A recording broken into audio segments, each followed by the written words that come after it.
Round one.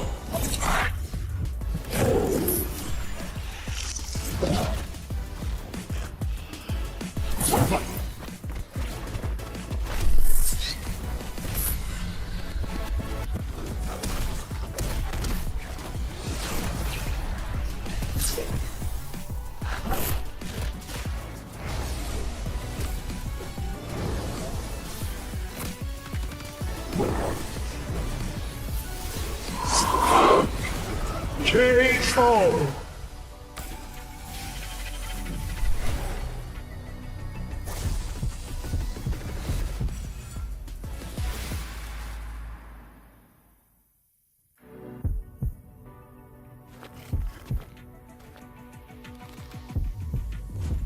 Round one.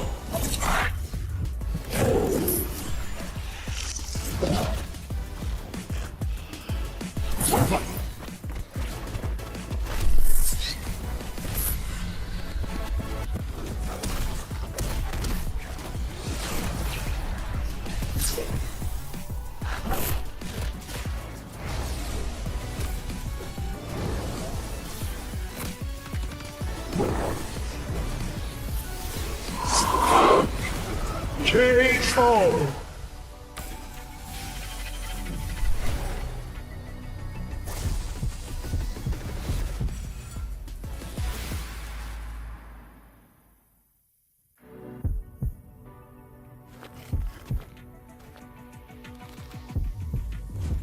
Round one.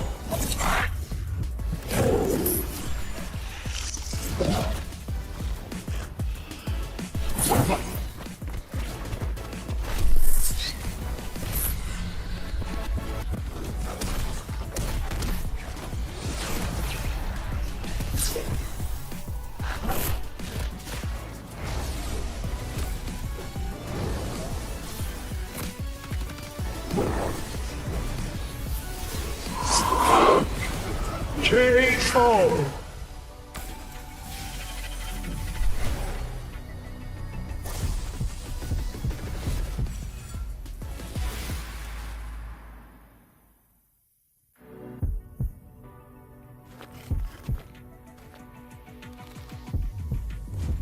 Round one.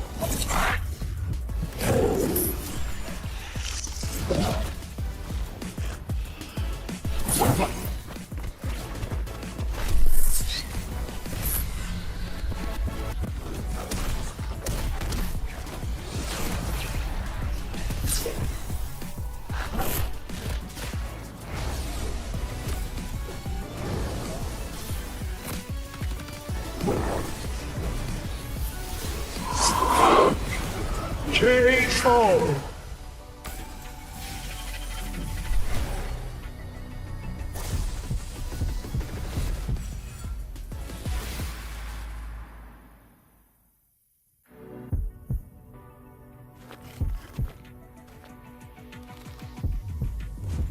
Round one.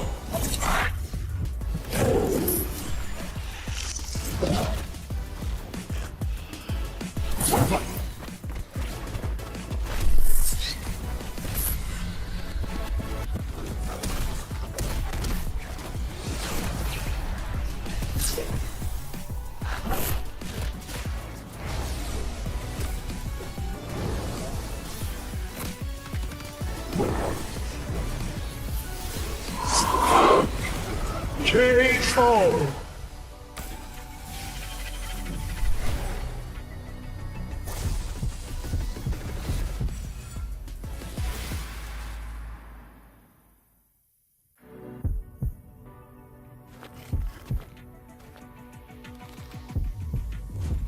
Round one.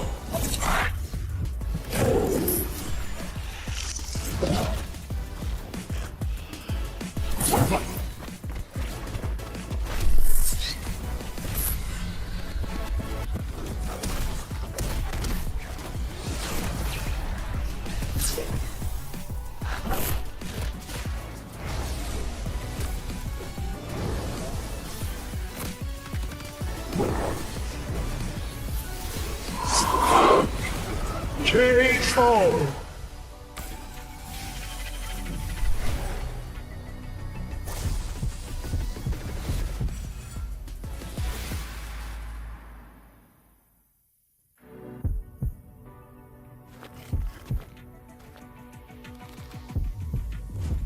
Round one.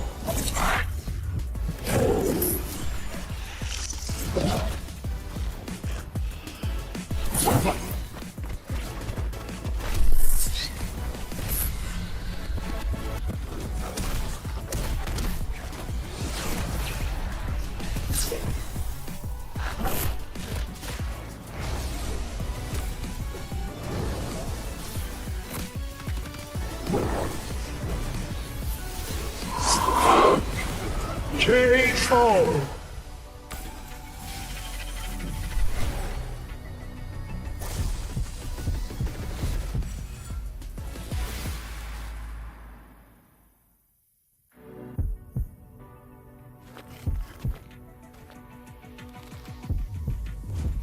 Round one.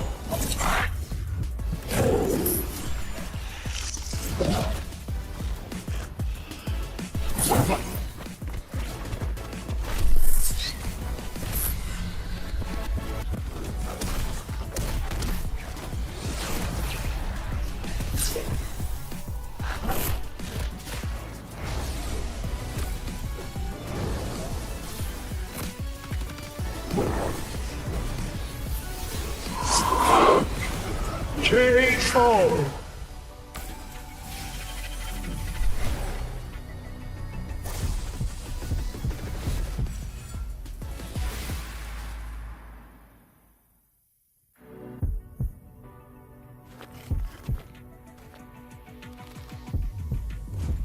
Round one.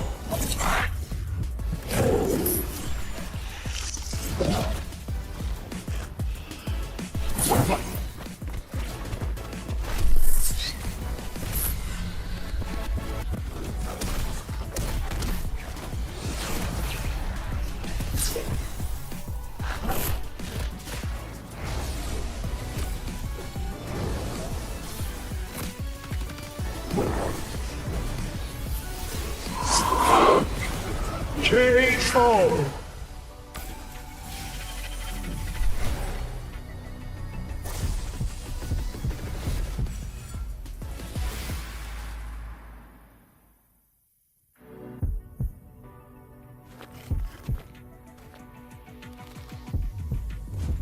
Round one.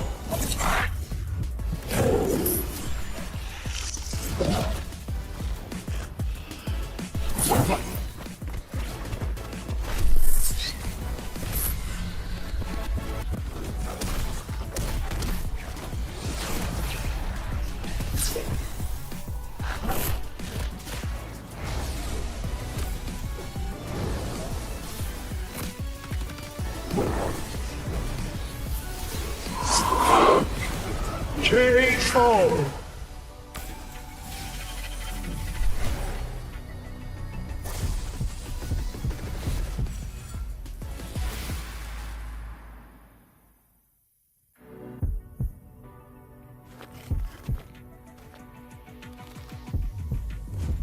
Round one.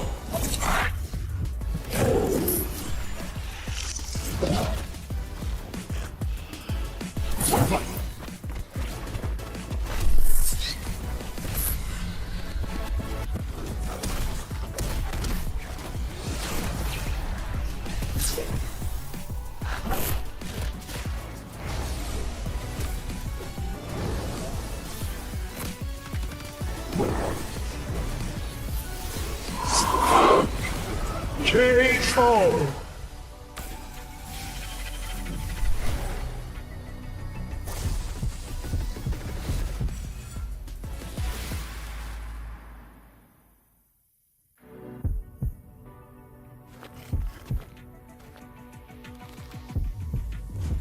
Round one.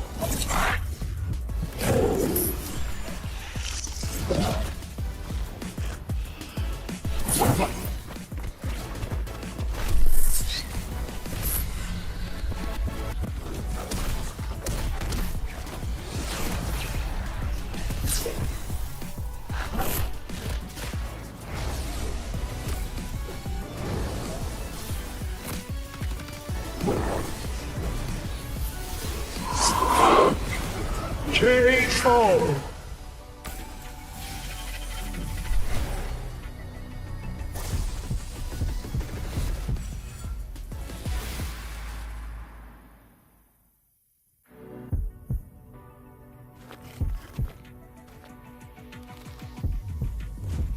Round one.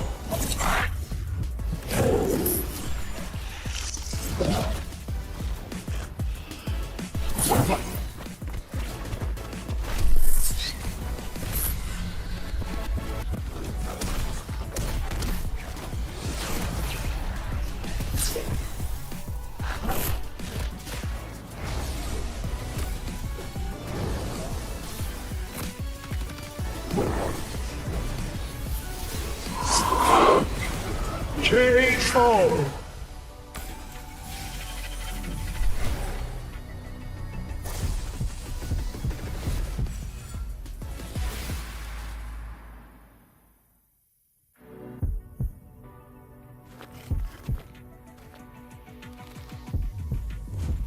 Round one.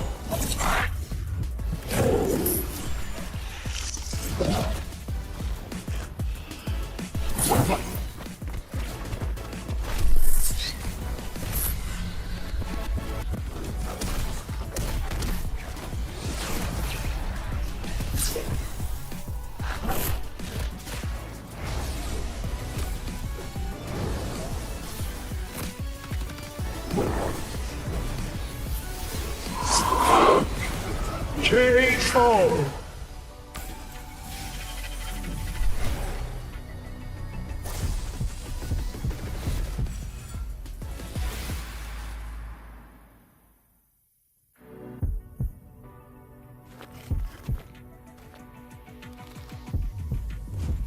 Round one.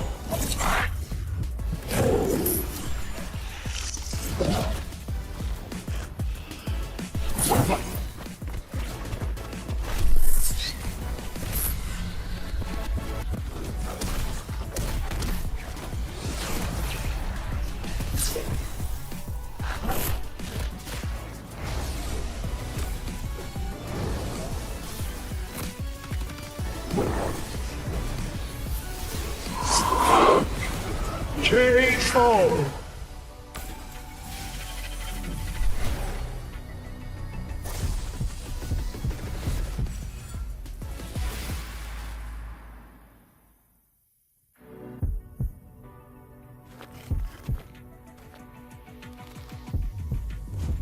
Round one.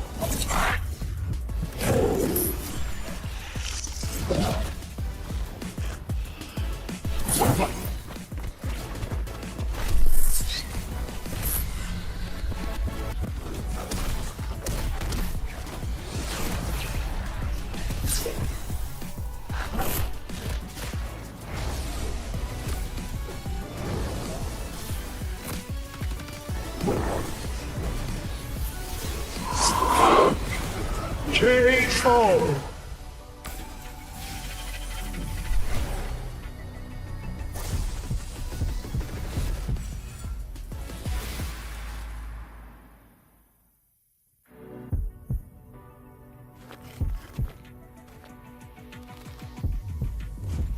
Round one.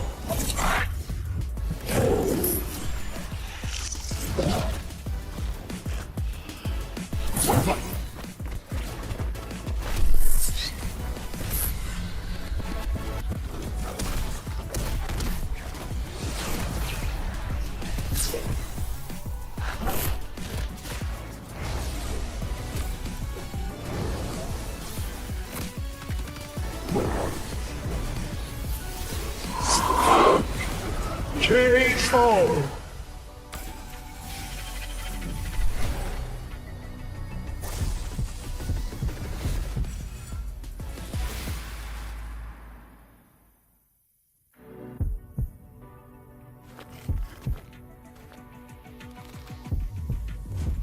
Round one.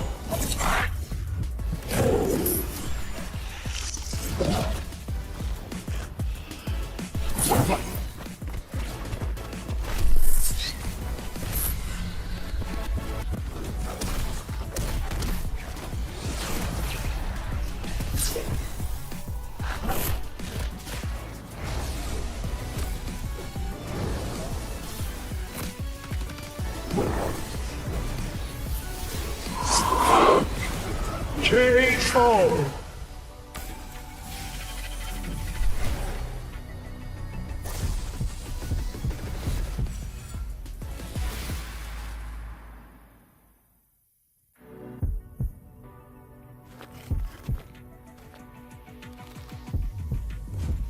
Round one.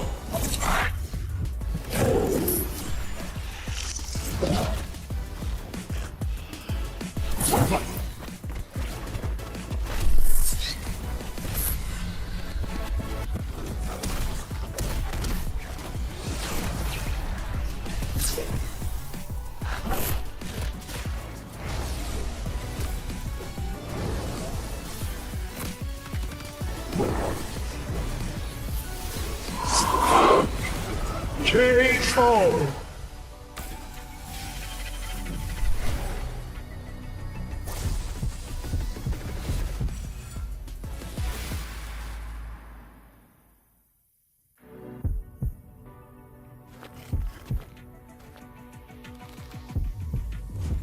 Round one.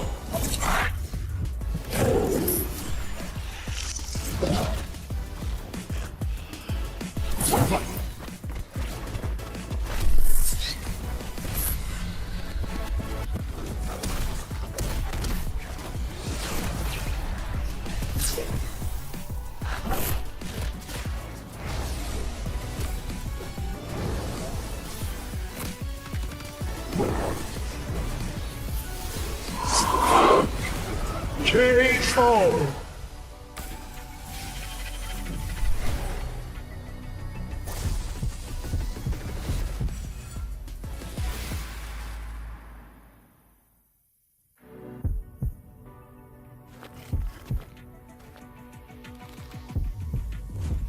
Round one.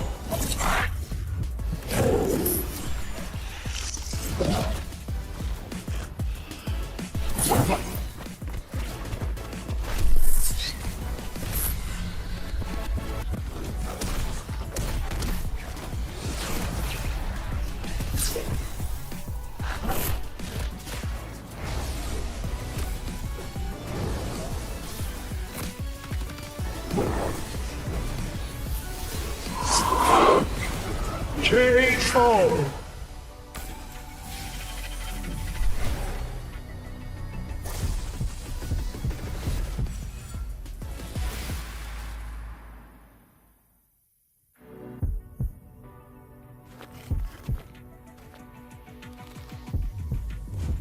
Round one.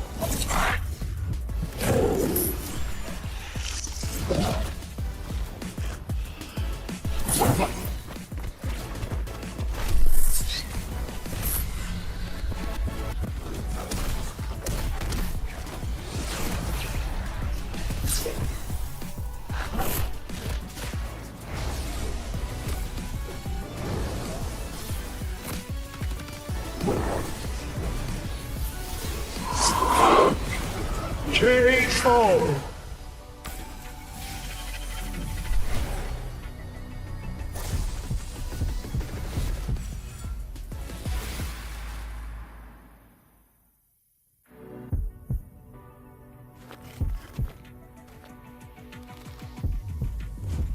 Round one.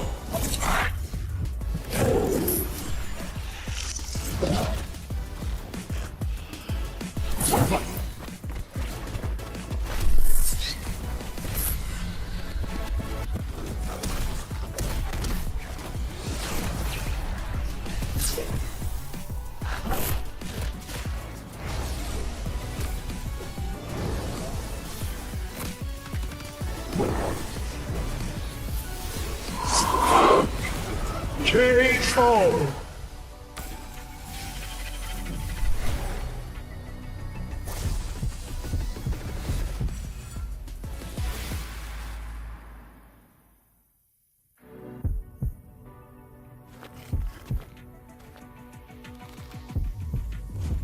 Round one.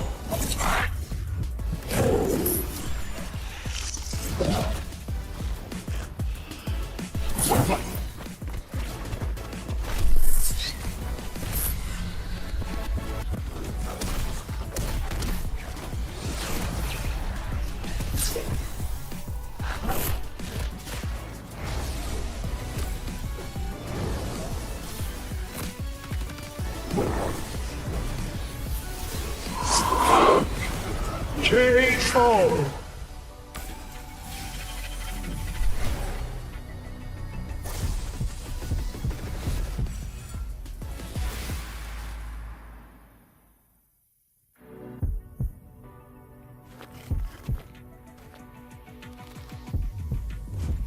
Round one.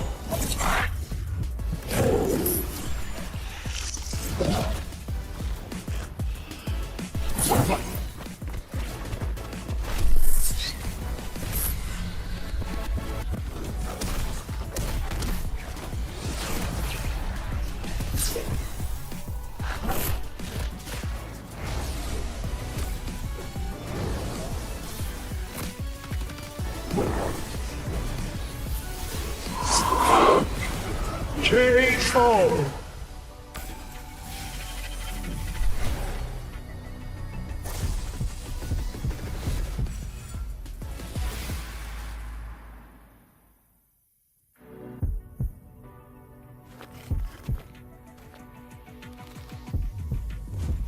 Round one.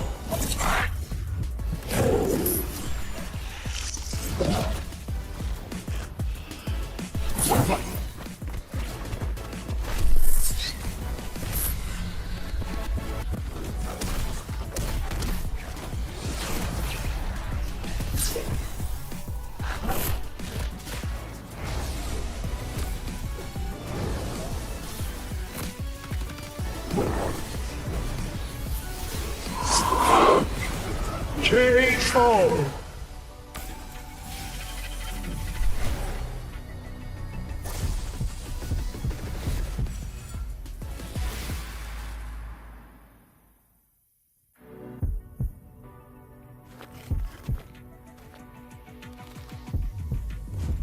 Round one.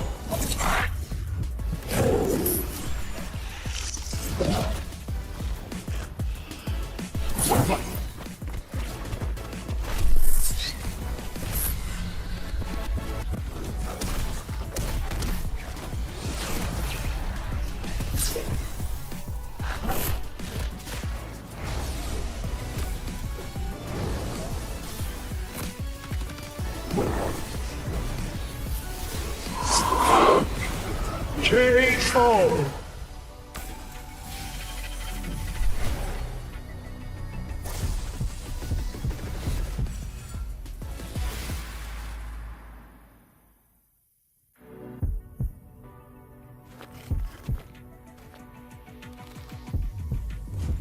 Round one.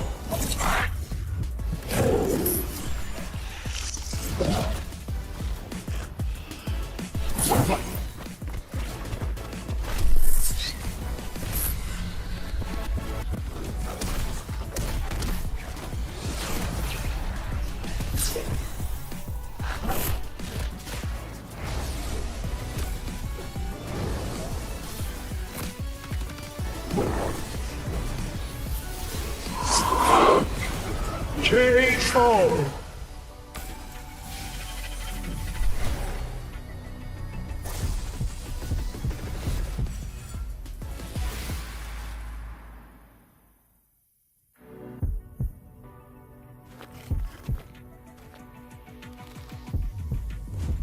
Round one.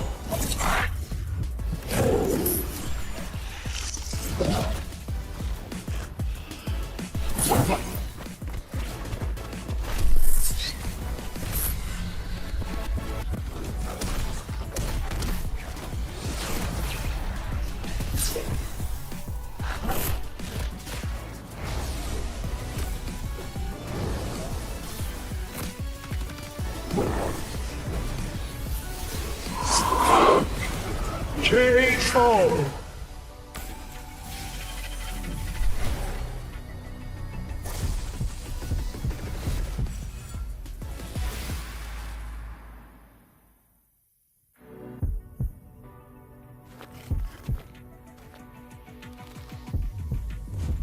Round one.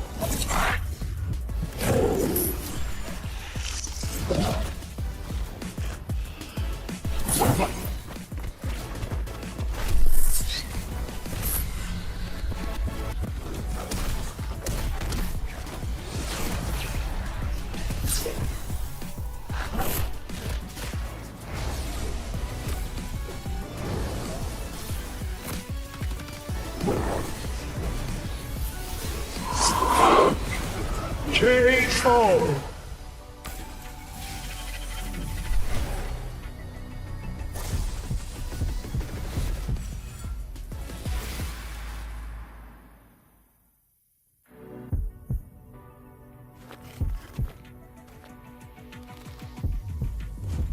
Round one.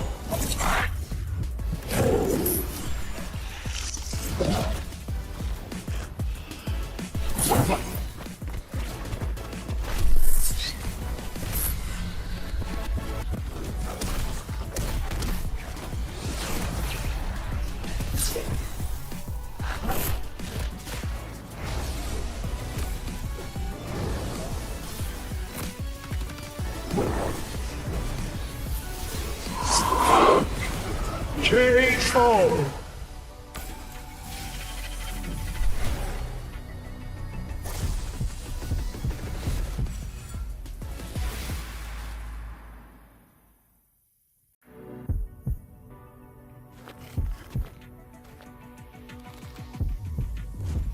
Round one.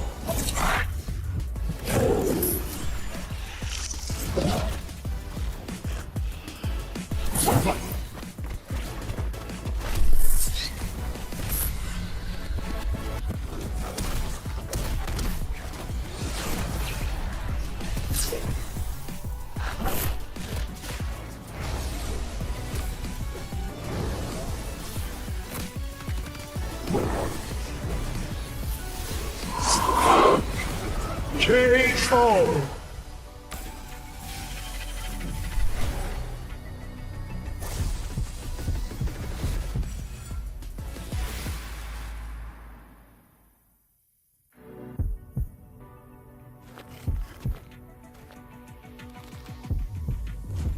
Round one.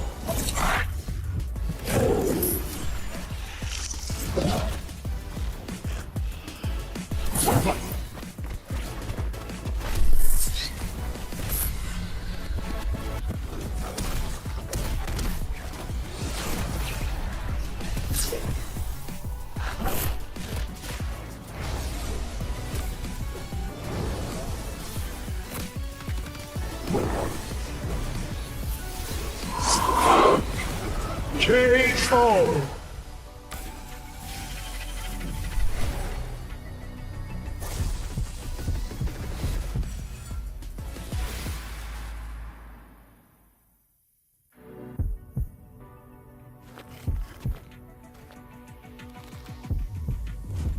Round one.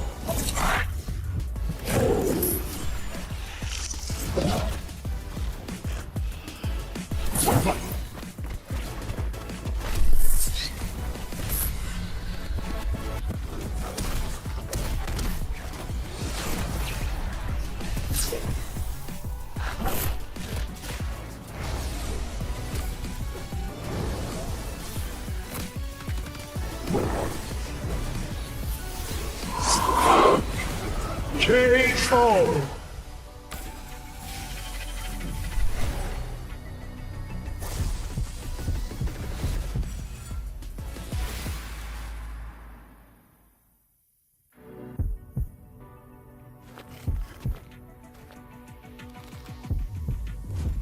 Round one.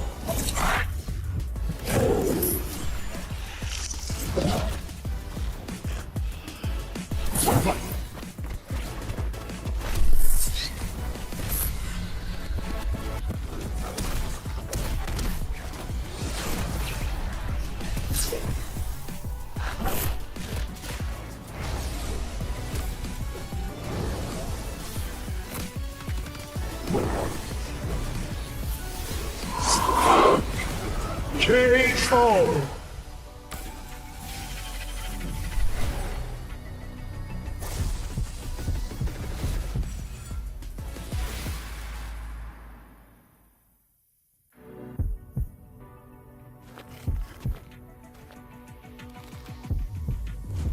Round one.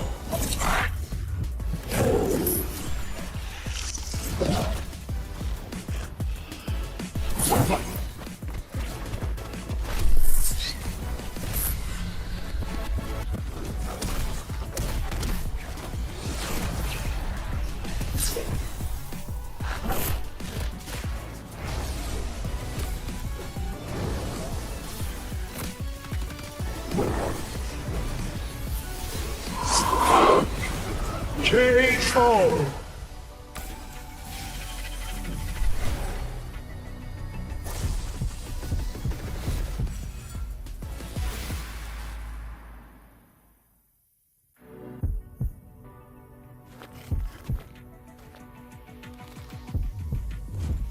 Round one.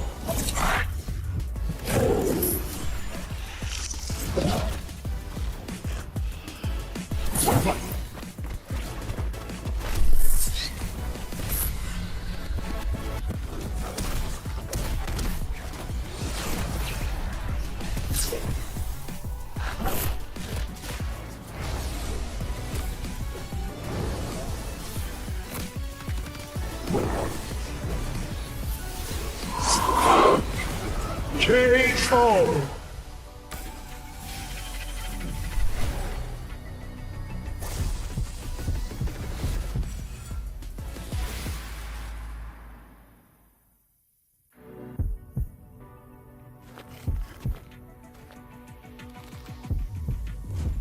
Round one.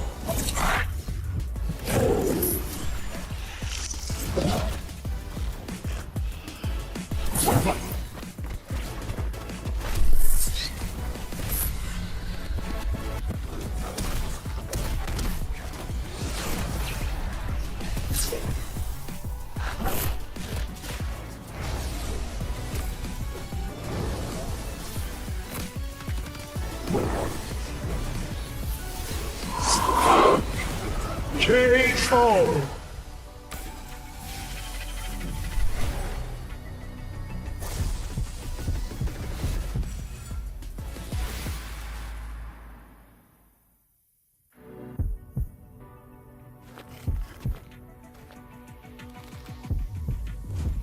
Round one.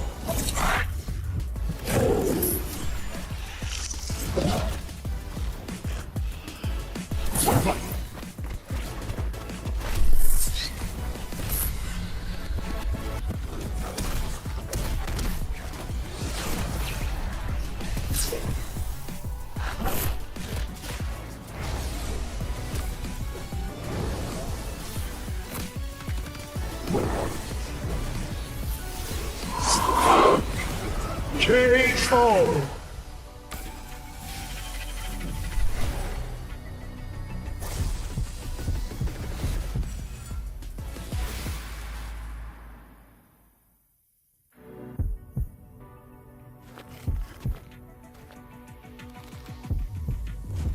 Round one.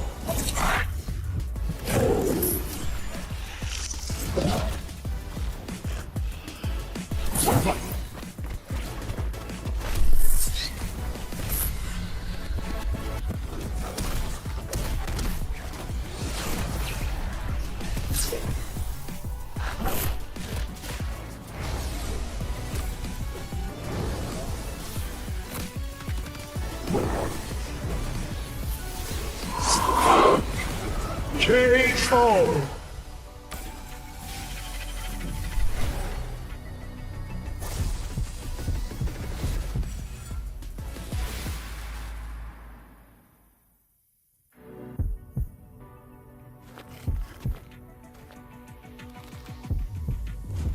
Round one.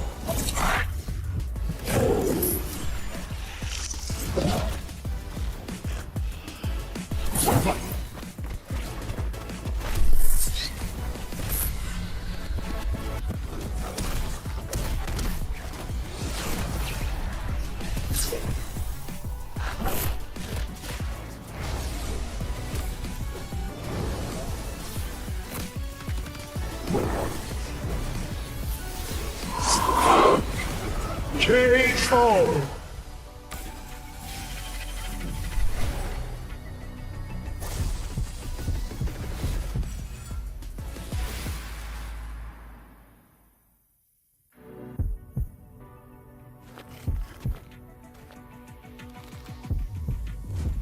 Round one.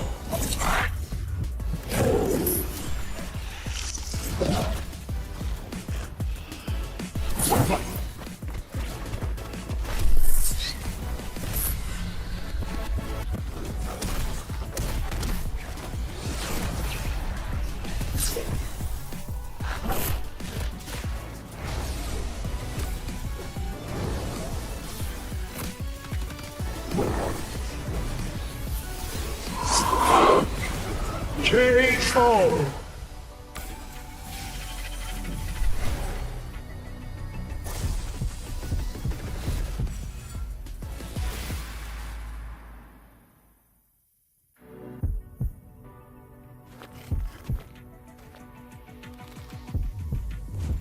Round one.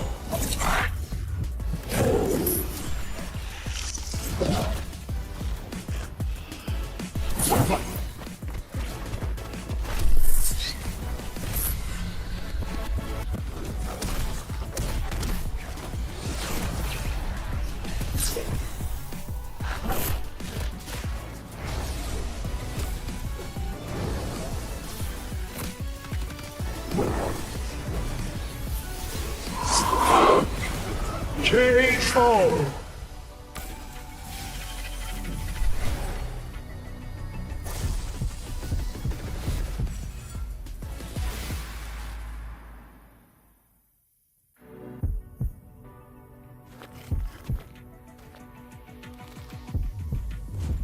Round one.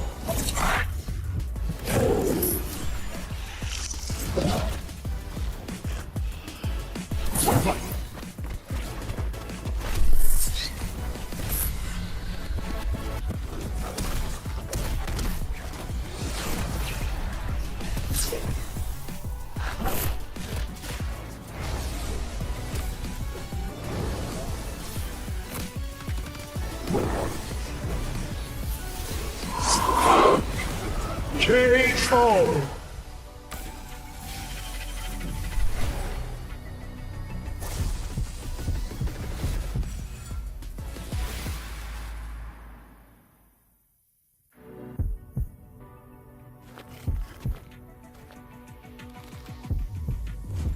Round one.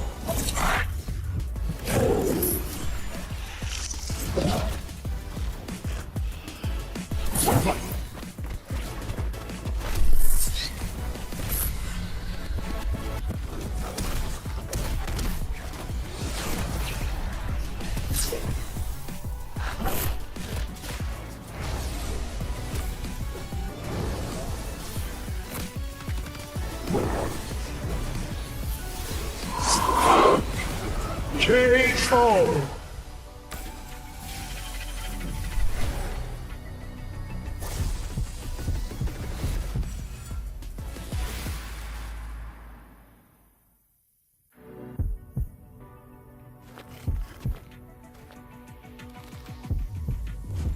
Round one.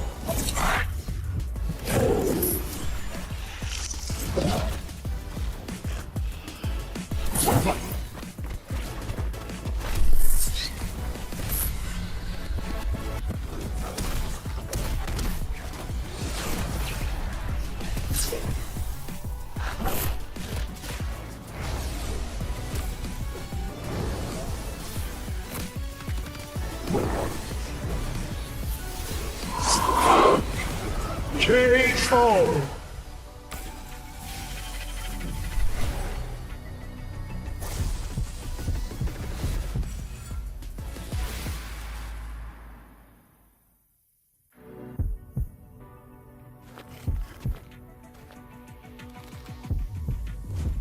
Round one.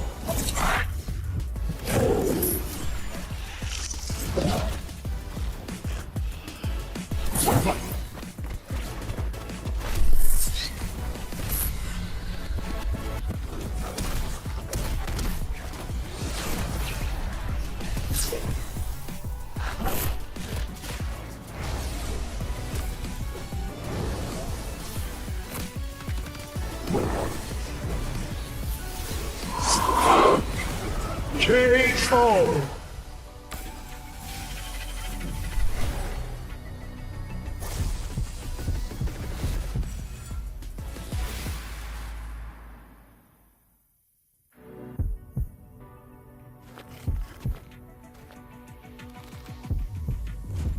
Round one.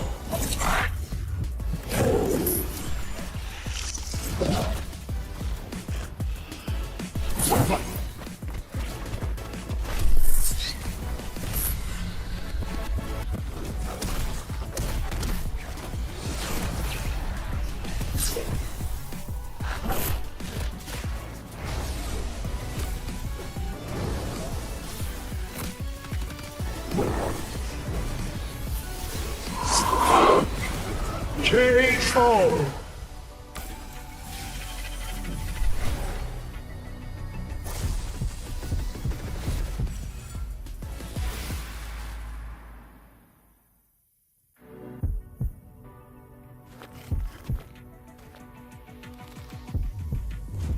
Round one.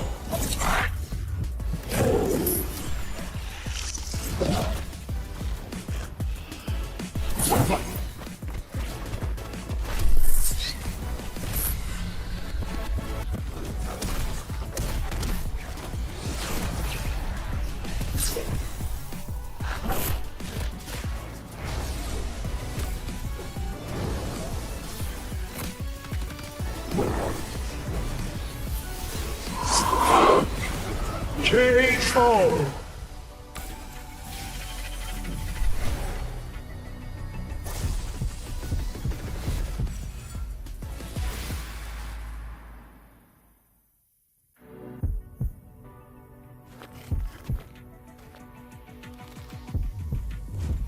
Round one.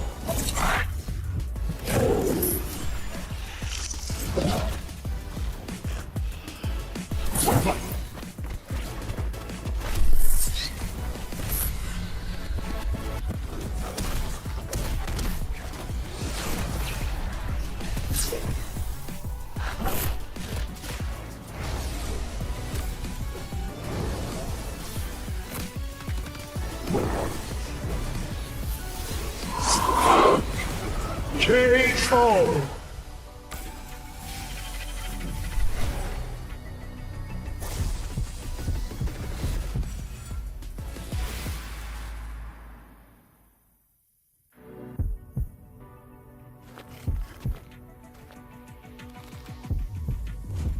Round one.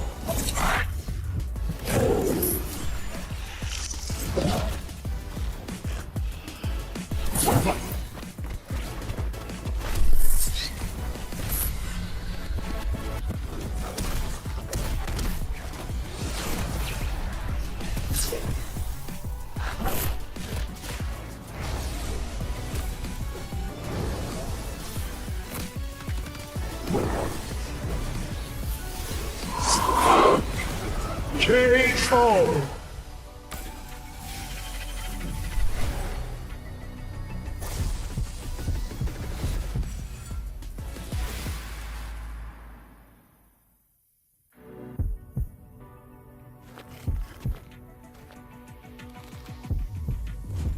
Round one.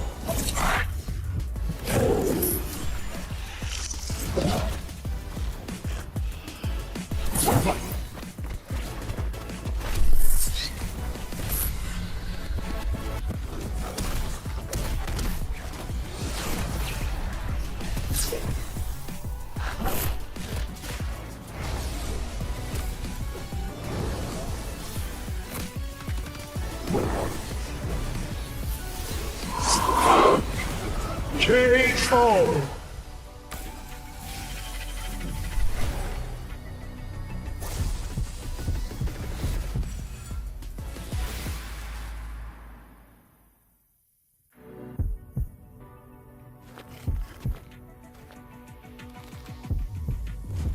Round one.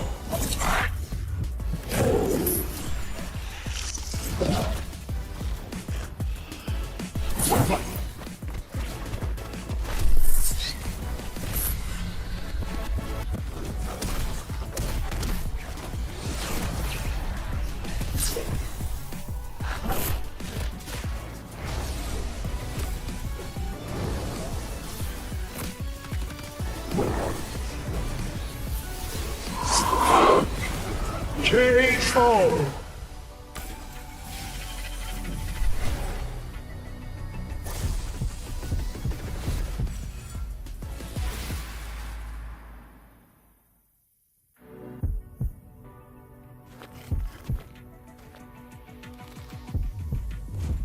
Round one.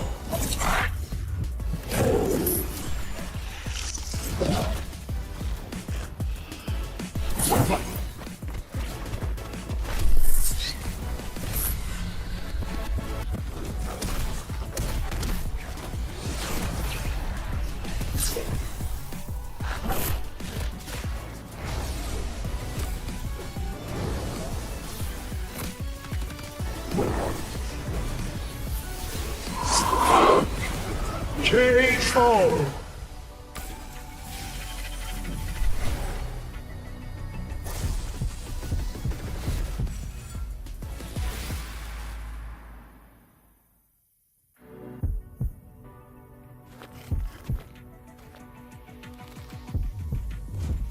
Round one.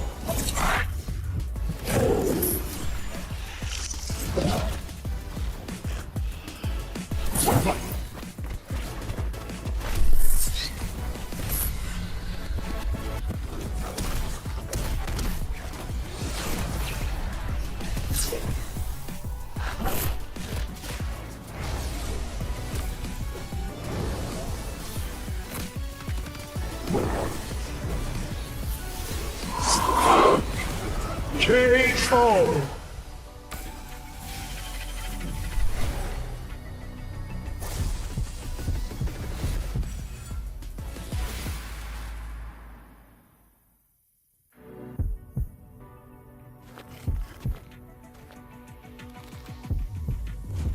Round one.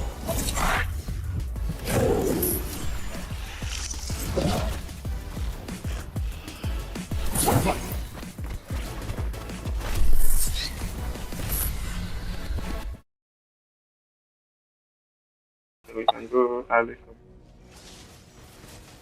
or Goddard. Barat. Okay, they don't go S. We have to ban Barat in the next phase. Okay.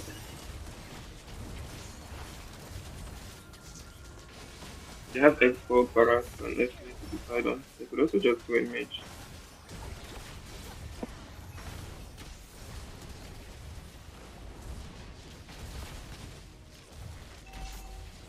Okay, nice. That's me. Then we ban Barat. Yeah, we ban Barat. Then maybe we ban Xbox too.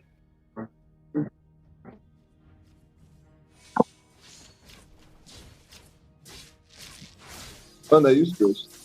Yep. Good.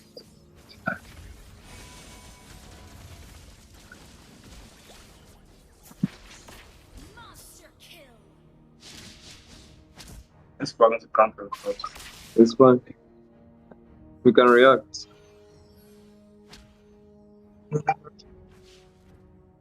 I think the speed of that phone is slow.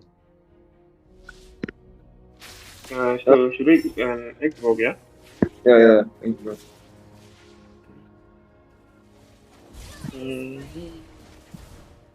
For me,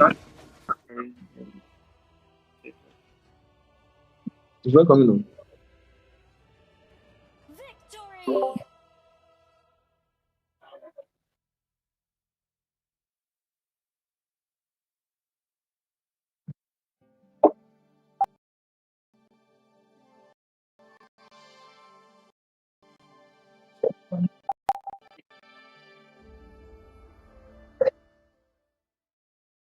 okay, is there any pick you guys think?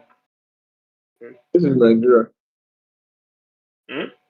This is Nigeria server. This is Nigeria server. Yeah, I know. Okay, yeah, it doesn't really matter. I can't You really just decide on that. would you just go something like Lilia or Sushin? Yeah, that's what I was thinking too. Yeah, I think I'll go. The issue is this one. We can read first. Mm. Yeah, I can just outline the Khalifa decision. It's fine.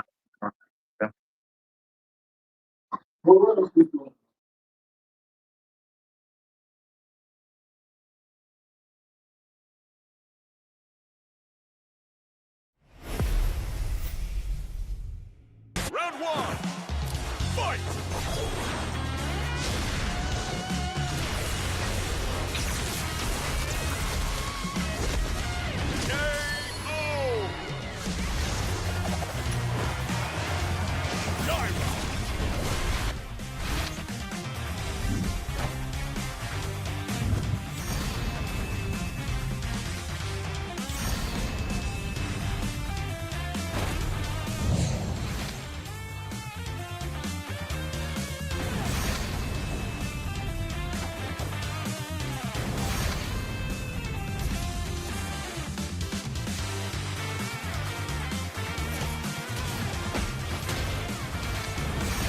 Start move. 今だ。Sonic Hurricane.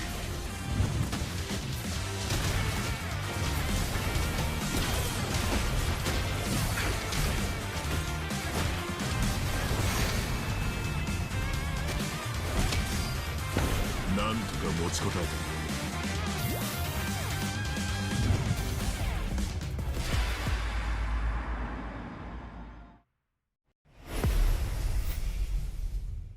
Round one, fight!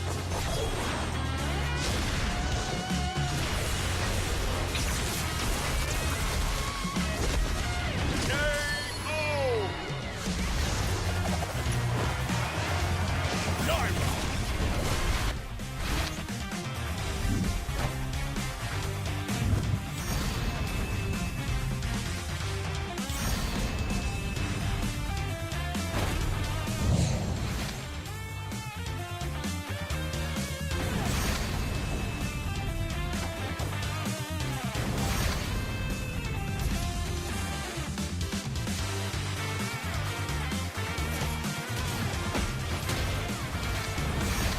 サーキブー今だ。ソニックハリケーン。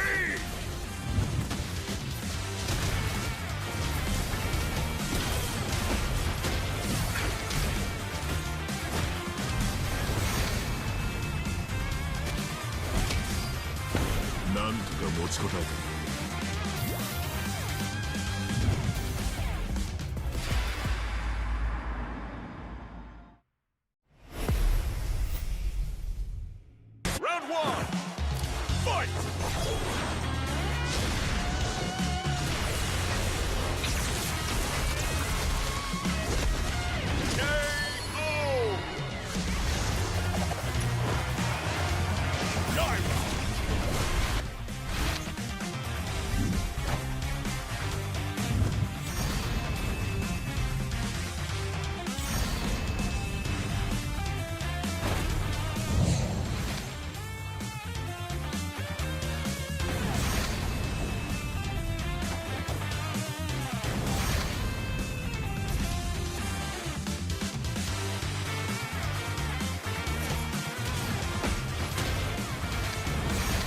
サーキブー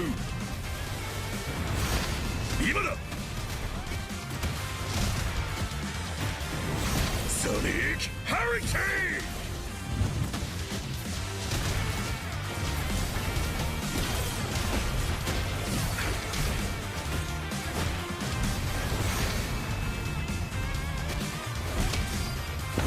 なんとか持ちこたえた。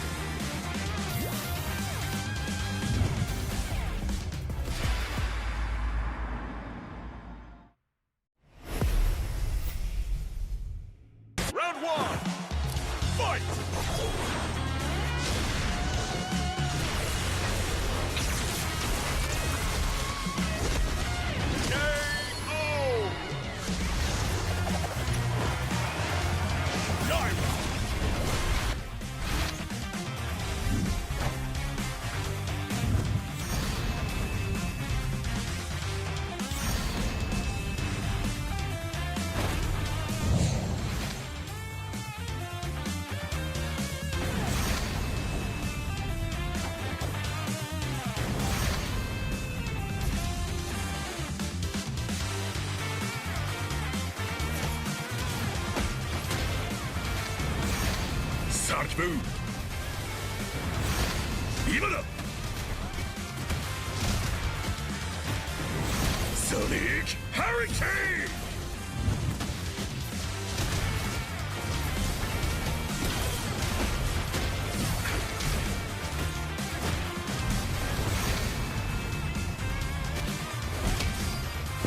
なんとか持ちこたえた。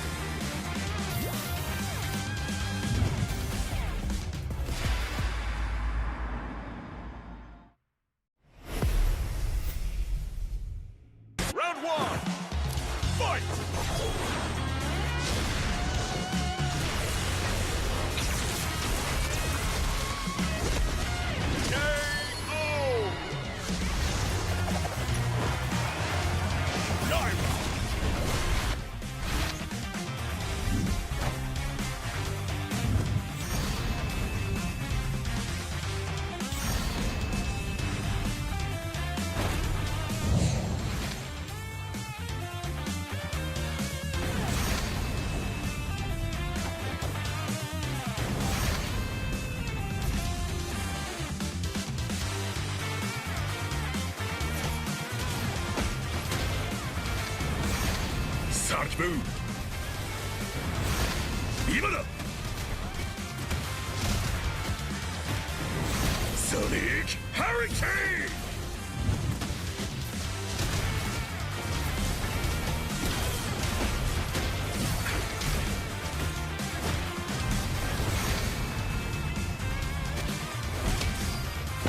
ンなんとか持ちこたえた。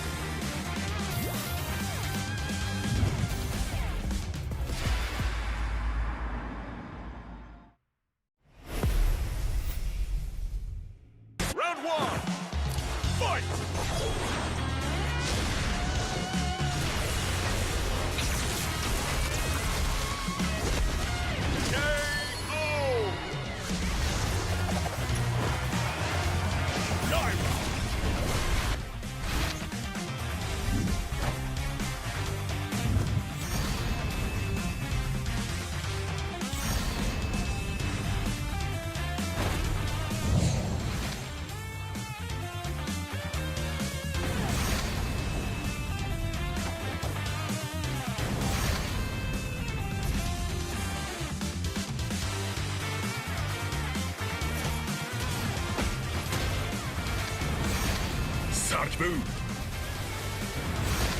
今だソニックハリケー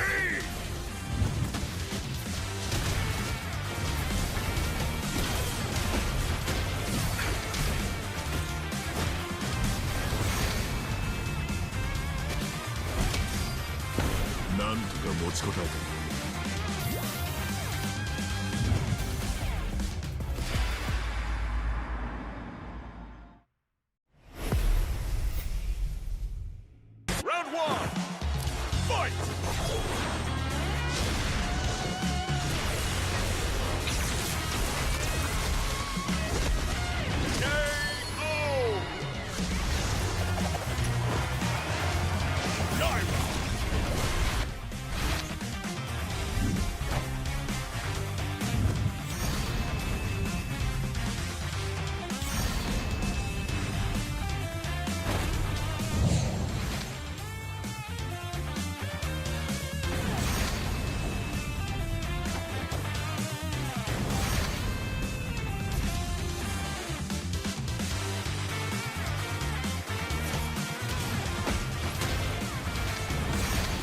サーキブー今だソニックハリケー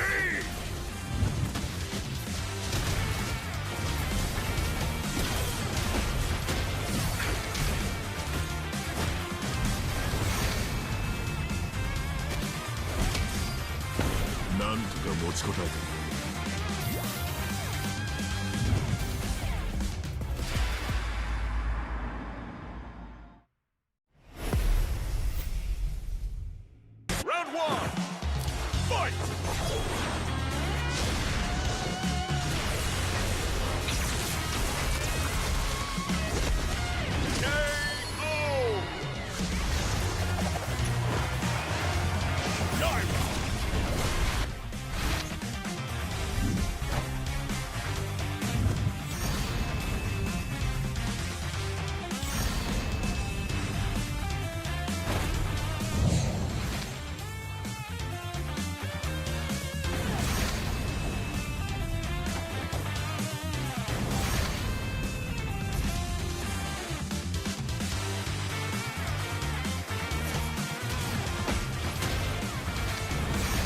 サーキブー今だソニックハリケー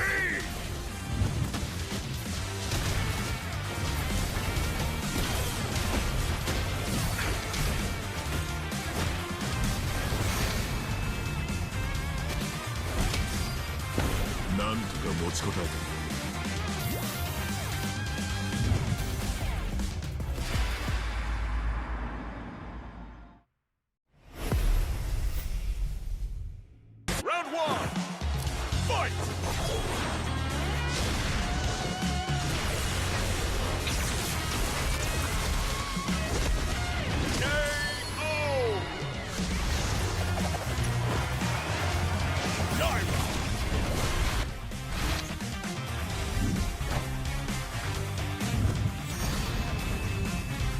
think how you execute like your game plan, if you understand the win condition with your draft that you have, I think that is the first and the foremost thing in order for you to win. Of course, you need the mechanics of the heroes and everything along that line, but you need to understand how is your win, what are your win condition and how are you able to acquire them. If you're playing a late game draft, don't take early fights. If you're playing an early game draft, try to snowball, stuff like that, you know. Yeah, That I used to yeah, yeah. Yeah, I'm still here. I'm still here. I'm still here. Amazing. I'm not saying anything. Honestly, this I'm going this to has push probably you. got to be my favorite patch, because a lot of people were complaining on how they just suddenly Hanabi changed from the behind. patch No, Hanabi, what's your name? before MSC, just Blue is accurate. Anybody barely should say. days before MSC. And then, but Yeah. I actually feel like that patch made MSC, Hanabi, no this exit. particular the Hanabi, MSC no that exit. just concluded, made it more I interesting need to than get the any fuck out other because MSC everybody I've witnessed. Like it was MSC was just so unpredictable, honestly, because there were teams that were expected that no, these teams should be at the top of their game. Yeah, let's freeze. It's Let's not freeze as and if go they to the were next one. particularly that bad, but it was not what we were expecting. And the teams we expected that yeah, these ones were just bonus team, just for the top teams to What get did you say? that What did you say? extra point. They were the ones that actually Okay. I was not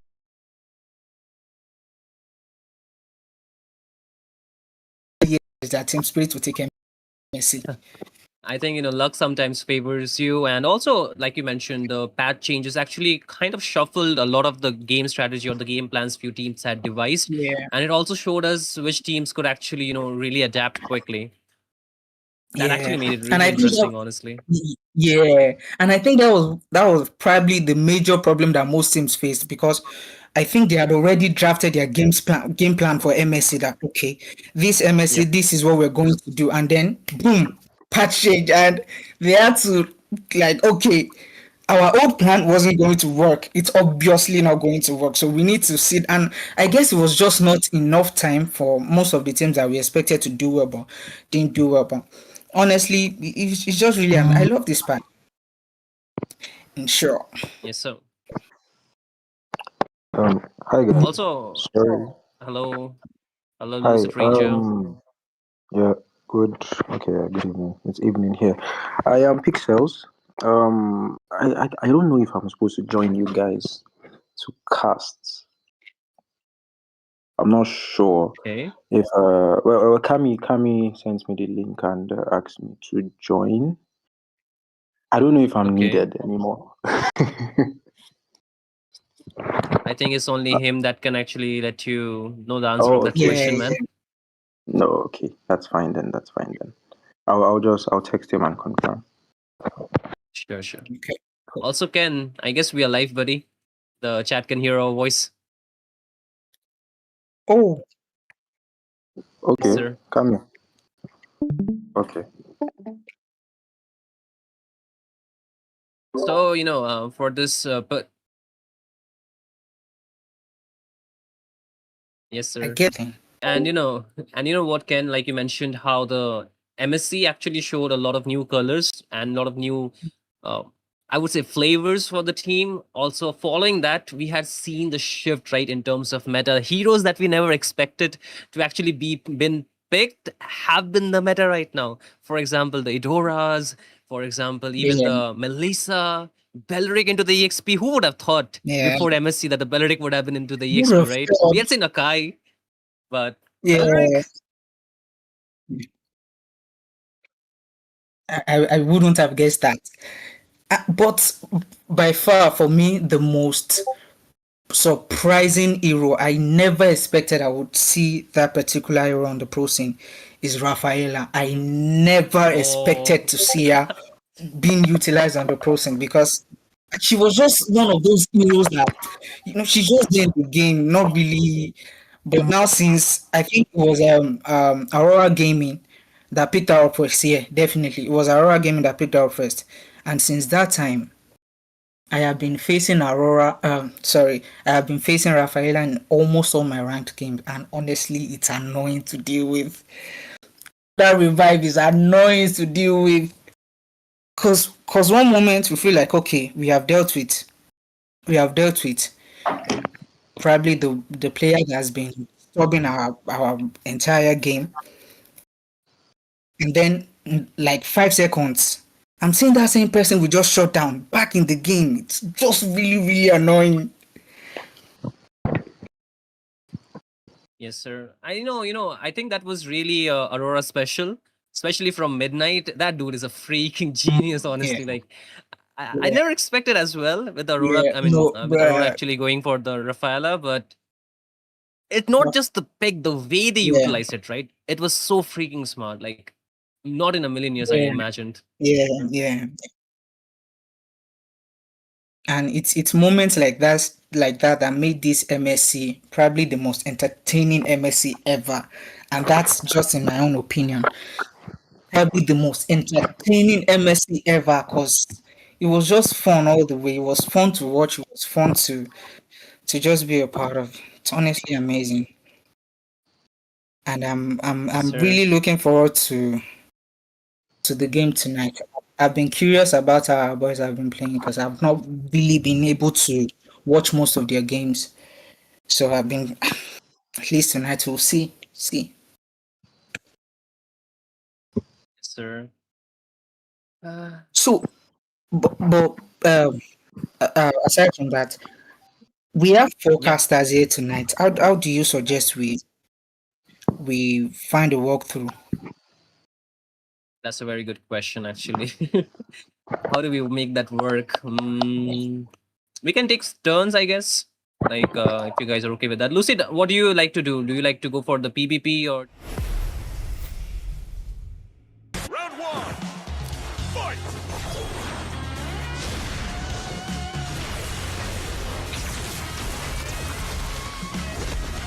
KO. Naira.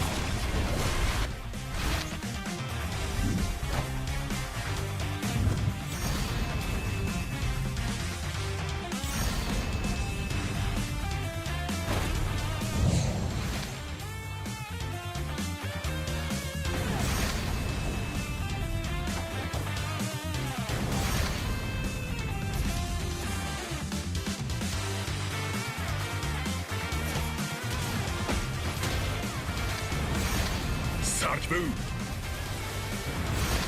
今だ。Sonic Hurricane.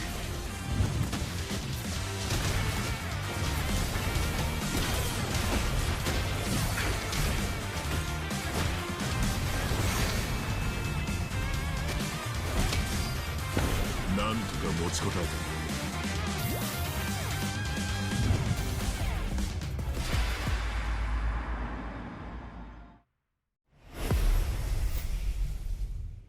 Round one. Fight.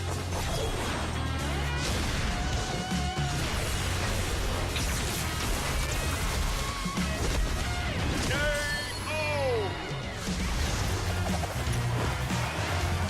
Naira.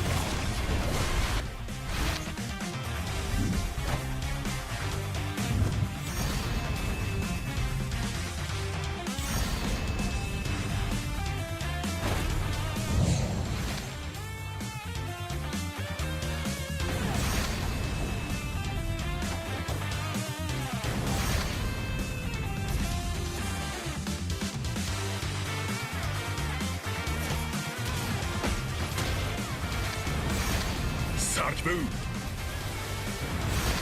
今だ。Sonic Hurricane.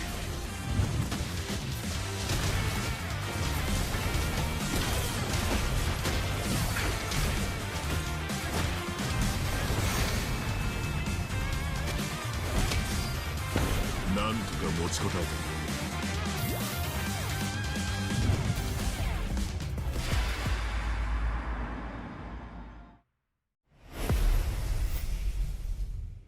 Round one. Fight.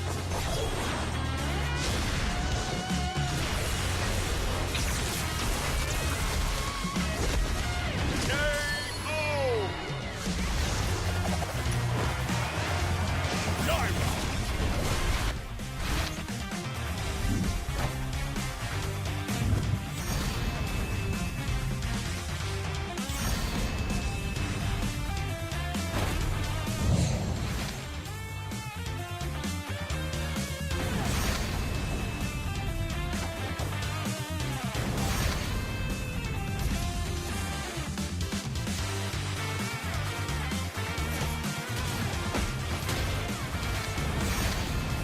Sarge move. 今だ。Sonic Hurricane.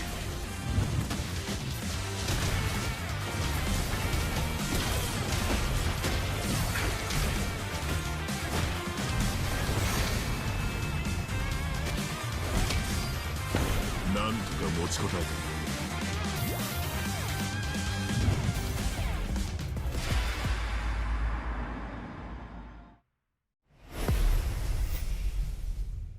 Round one, fight!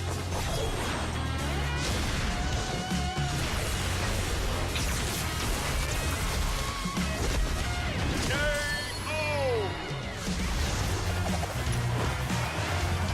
Naira!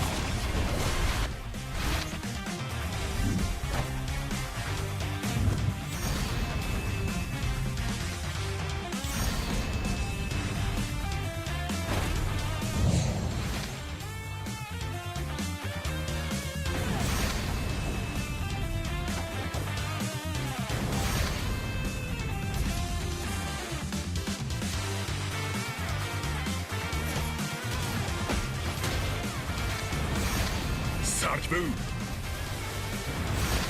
今だ。Sonic Hurricane.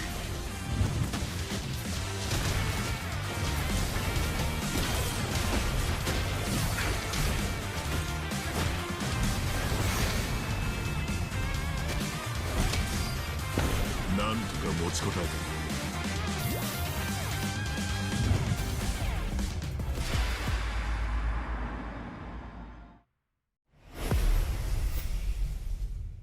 Round one, fight!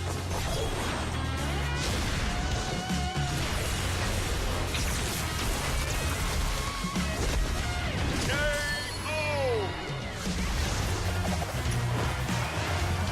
Naira!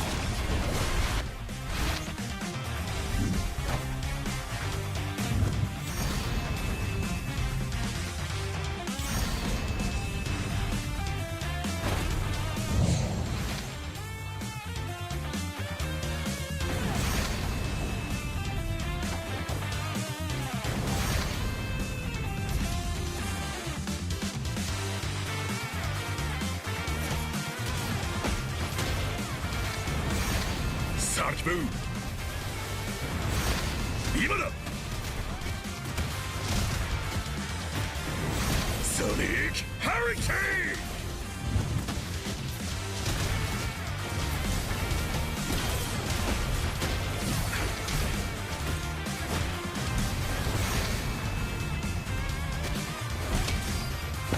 なんとか持ちこたえた。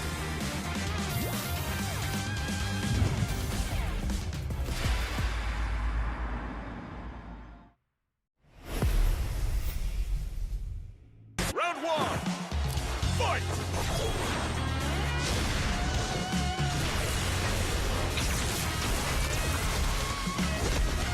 KO! Naira!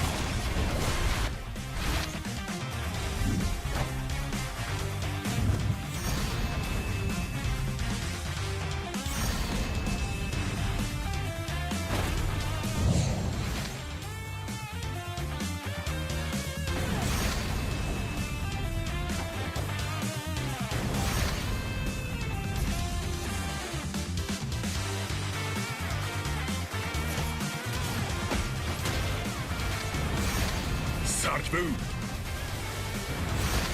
今だ。ソニックハリケーン。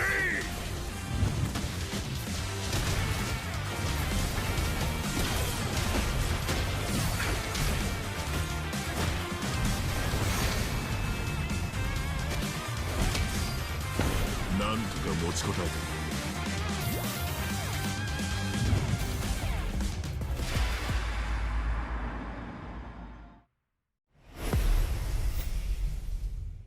Round one, fight!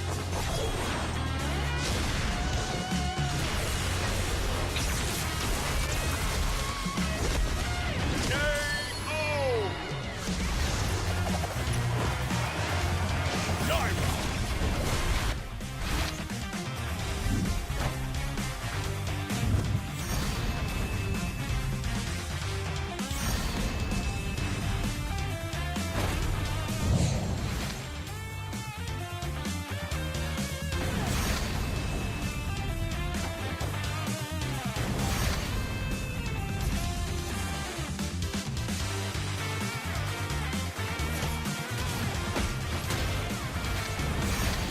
Sonic Boom.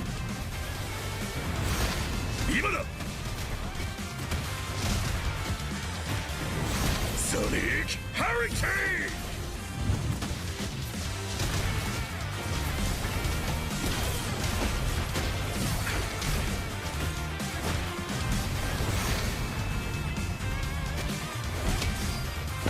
なんとか持ちこたえた。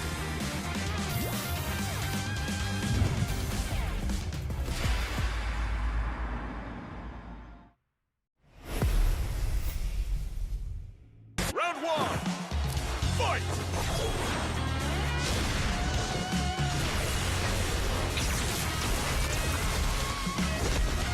KO!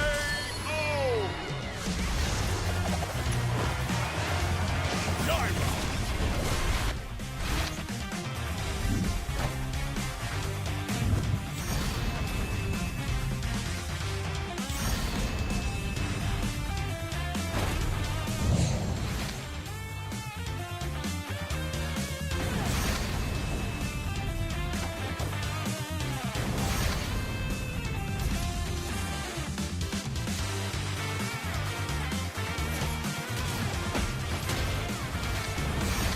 Sonic Boom. 今だ。Sonic Hurricane.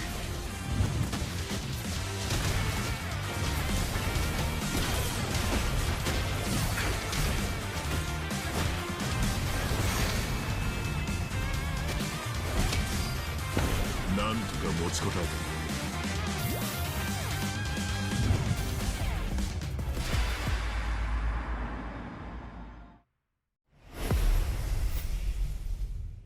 Round one, fight!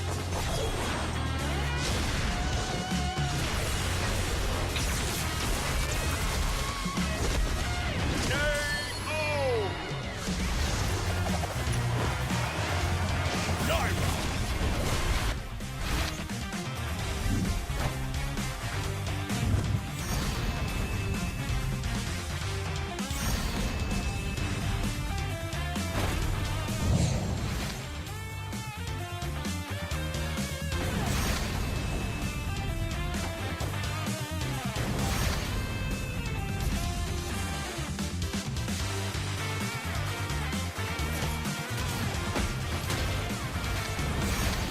Sonic Boom. 今だ。Sonic Hurricane.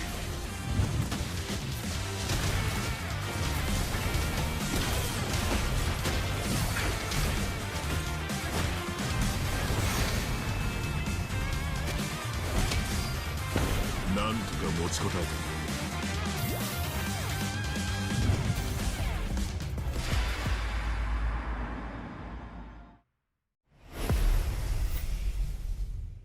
Round one, fight!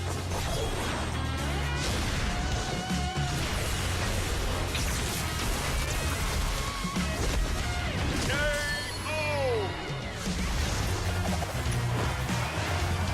Naira!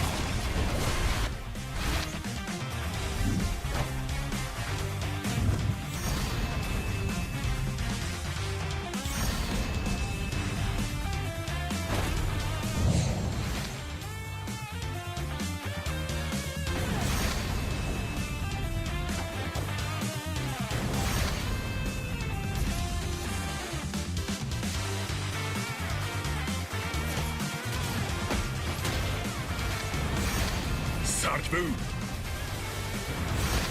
今だ。Sonic Hurricane.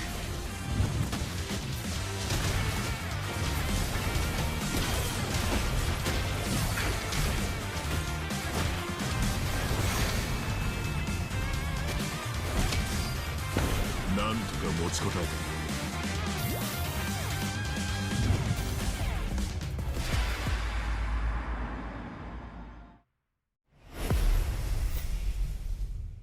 Round one, fight!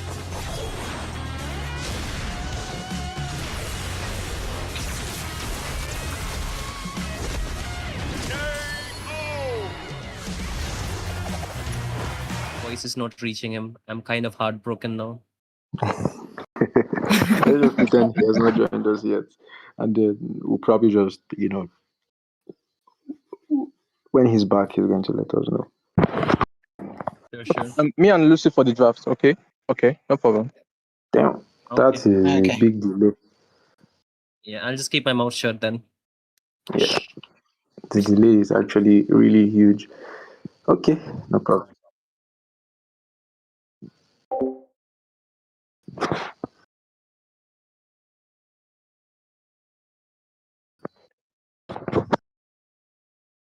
Okay, ladies and gentlemen, I guess we are back for the Esports National Cup, and this is going to be the Central and West Asia, and we're going to soon head into the game. So let me introduce you to Ken as well as Lucid, who are going to be today's casters. So, guys, this is going to be an amazing game, right? And the grand finals between these two amazing countries. So, what are your thoughts for today's games? Honestly, I don't really have anything to say except I'm hoping it's a really wonderful game between these two teams. I'm hoping we get to see some very interesting plays from these two very amazing teams.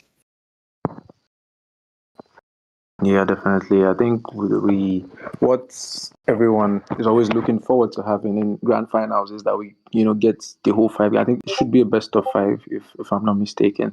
So definitely, we want to see the game go all the way. All five games. Hopefully, it's not like a really one-sided. It can't even be a one-sided match. I feel like South Africa has been the country that has been like the bane of Nigeria's existence, really, in the MLBB, especially in qualifiers. Most of the times, they are a very solid team. I feel like even experience-wise, South Africa is just a team that kind of have their stuff together, And of course, the current Nigerian team, to be honest, they have been phenomenal across the whole qualifiers. And I feel like we will be seeing these things come to play in the grand finals because this is basically there are no second chances. Whatever it is, whatever strat you've been keeping, you have to bring it out now because this is like really important and you need to show that this is what you're made of.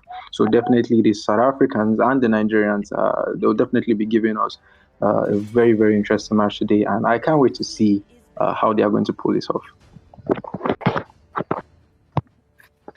Yeah. I'm really waiting to see what the two of them.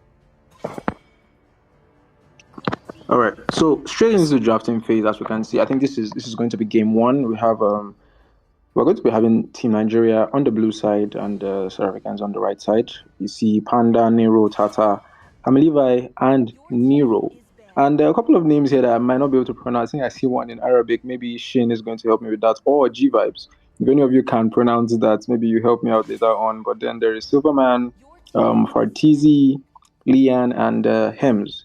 So right off the bat, we can see the first two bans for the side of Team Nigeria is going to be the Marcel and the Gwyn. I feel like the Gwyn ban, it seems a bit more targeted because usually you would see the more generic bans like the Belarix, the Uranus, the Barat, the Eudora. Okay, Eudora has been banned already by the South African side, but this is it feels like the ban has come from research from the Nigerian team, and then they are going to take out that Guinevere, and then South Africans are going to be taking out the Eudora. I can't see the next pick. It seems there is this overlay covering what they banned first. I didn't notice. But yeah, that's going to be the first two picks and bans. Nigeria is going to be the ones taking out the third ban, which is going to be a Hanzo. That's a very interesting ban. I feel like this is just Nigeria saying, okay, we've done our research. We know you can play the Hanzo. We know you can play the Green. So let's see if we can target ban the core, whoever the jungler is for the side of the South African team, and then just let them figure out what they want to do from there. So we're going to see the last two bans. For Nigeria is going to be the Gwyn and the Hanzo as we wait for South Africa to ban their last hero. So far, how the bans are looking, G Vibes, what do you think is going to happen here with the bans? Okay, so G Vibes is not here with us yet. Yeah. This is Ken. So Of all, the first hero they banned on the side of the Mauritanian team, they banned the Iwara. I remember that first ban. And Looking at the actually band from Mauritania, not South Nigerian Africa. team, I My think bad. yeah. I think it's one of two things. It's either the Nigerian team has really done their homework on the Mauritanian team and they know the picks they are liable to go for, Mm-hmm. or they are banning specific heroes that might cause a big problem to whatever plan they have for the game. But either way, these are very, very interesting bans we're seeing. And we're seeing an Xbox jungle from the side of the Nigerian team and the Mauritanian picking up Anabi and God. Wow. Yeah. Unexpected, I tell you. So what Well, do you think about these two picks? well, yeah, you don't generally see the first two picks. You know, you were talking to Shin earlier about, you know,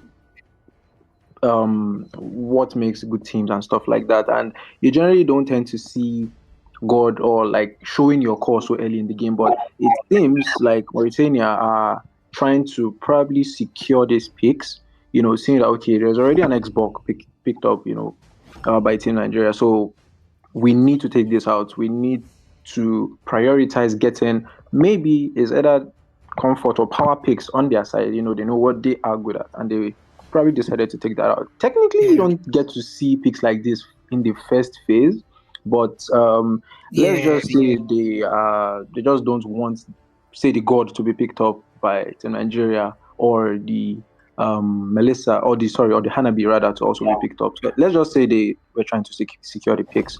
And then, as we can see, Nigeria is going to pick up the Esme and the Melissa as, you know, as response to what they picked. And, you know, this is why you maybe don't want to show those picks too early, because obviously this Esme is supposed to directly counter the Hanabi because of, you know, she's using the Aegis, she has the shield from her one and stuff like that.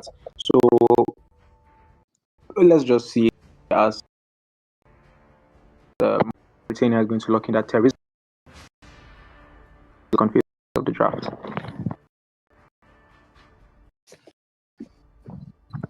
We're seeing that Minotaur ban coming from the Mauritanian team. You know,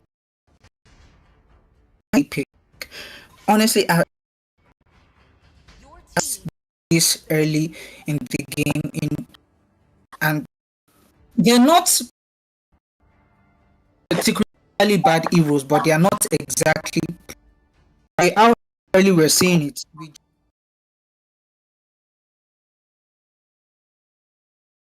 just that's probably the only explanation I can think of now, and it will be interesting with the Teresa as we're seeing an Atlas ban from the Nigerian team,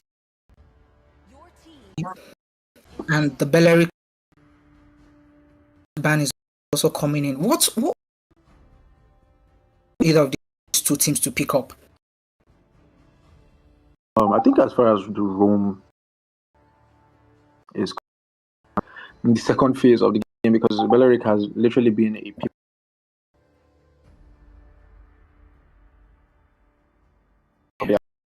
like really, really sought after right now.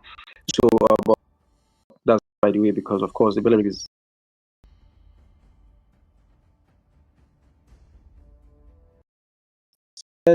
a support, but they probably will not want to go that. I'm thinking because of how their composition is looking right now, and we can see the Carmela 5 bans going to like tank heroes. Basically, that is the kind of meta that we are currently seeing ourselves in.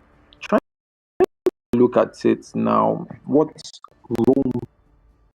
Rome say a show, probably they won't pick that definitely. It's actually really beginning to look like the Grox.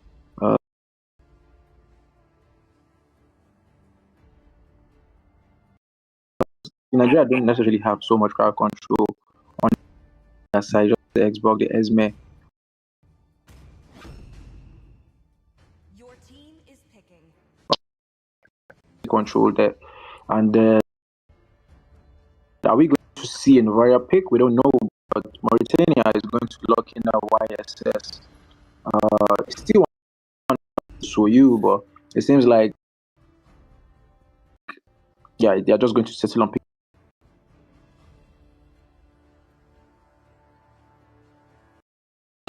at Novaria for attack. This last pick is going to be the pick for the Rome role. I wonder what is going to be. Okay, there's also the Hylos.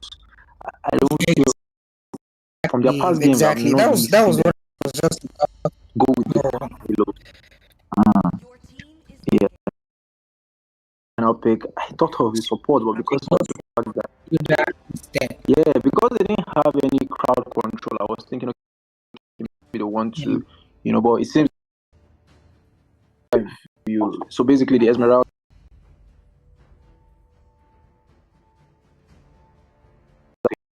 Basically, I feel like they are covered on the mobility side of things. It's a very, very mobile.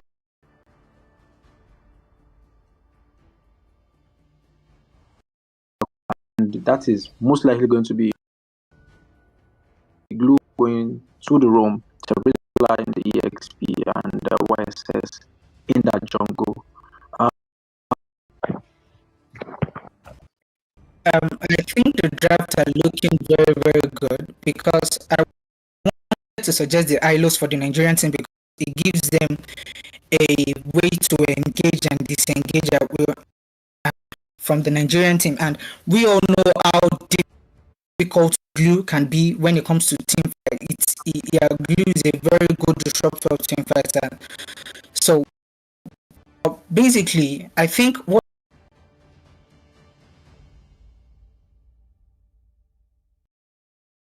and the god pick, especially when that god will be facing a Novarian lane. welcome to Mobile Legends. Team and the Mauritanian team.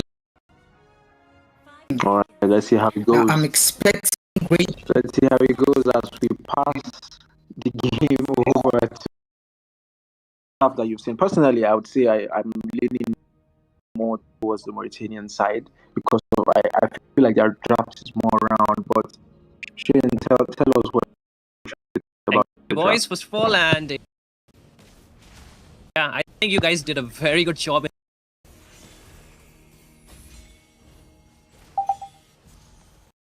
But surely, since this is not the server for Team Nigeria, they have picked some, I would say, ping-friendly heroes out here, and they're still trying to dominate, right? So I think the rotation is going to be very important, but they still lack a little bit of crowd control when it comes down to this game. So they need to fill that gap with, I would say, a little bit more fast farming, a little bit more, I would say, resource denial to the other team. If they can do that, I guess they can have a very good time into this game.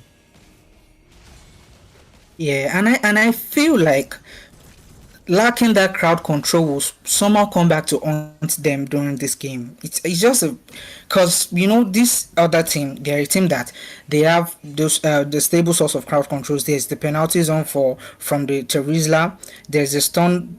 No, not that. Sorry about that. And they just have the crowd control they need to go in. If that penalty zone comes in, and they have the stable damage to make sure that anybody caught in that zone, they just delete that person. But from the Nigerian team, they don't really have that crowd control, and I just feel like team fights will become more difficult for them because of that. Yeah. So I don't really think they should be getting too enthusiastic about team fight with this composition. Oh, wait, look at that. So aggressive already from the side of Team Mauritania. They already picked up the first blood just like that. Oh my, and it's on the Novaria. Yep, and now we This can already see the is turtle one on of the table. problems that we Yes, sir. It's gonna be a problem a lot more in that, because it seems like Team Mauritania, they were not joking around when they went with this draft. They have already taken on one more member and make it two, because the Xbox is down now. And next on the chopping block is gonna be the Esmeralda as he gets taken down too. That's 3 down, and now it seems like Mauritania will have the full control over this turtle. Yeah, it's really not looking good for the Nigerian team at the moment. It's really not looking good for them. And I feel like the Mauritanian team, they decided, okay, we've got more, let's go for the turtle. But when they realized, wait, we could take more. It's just amazing how they all decided, okay, we'll come back for the turtle, let's take as much as we can. And it's a really good decision that they did, because most things will just say, okay, it's time to take the turtle, let's just focus on that. But when they realized that, okay, there's actually more on the table that can be taken, they went for it and they got everything they wanted. This is a very amazing start for the Mauritanian team, but it is still very, very early in the game. We can't completely count the Nigerian team out yet, but it's really not looking good for them at this point in time. Also, if there's one thing I was going to mention for you, Shane, Yes, sir. I feel like Yes, sir. already the early game kind of is gone for the side of Team Nigeria. And, this is probably where you Absolutely. want to start saying, okay, I just need to farm, I need to farm. But there's also a Hanabi on the other side, as you can see here. Yep. And it's actually being a problem, right? I was expecting, just like you said, this is going to be a late game draft with the Hanabi with the Yusin Shin. But seems like definitely not that case. They are going in super aggressive and is actually paving the way for them to just dominate this game. As in, just 4 minutes into the game, we are looking at a 3K lead and 6 kills on the board. So this is massive for Team Mauritania.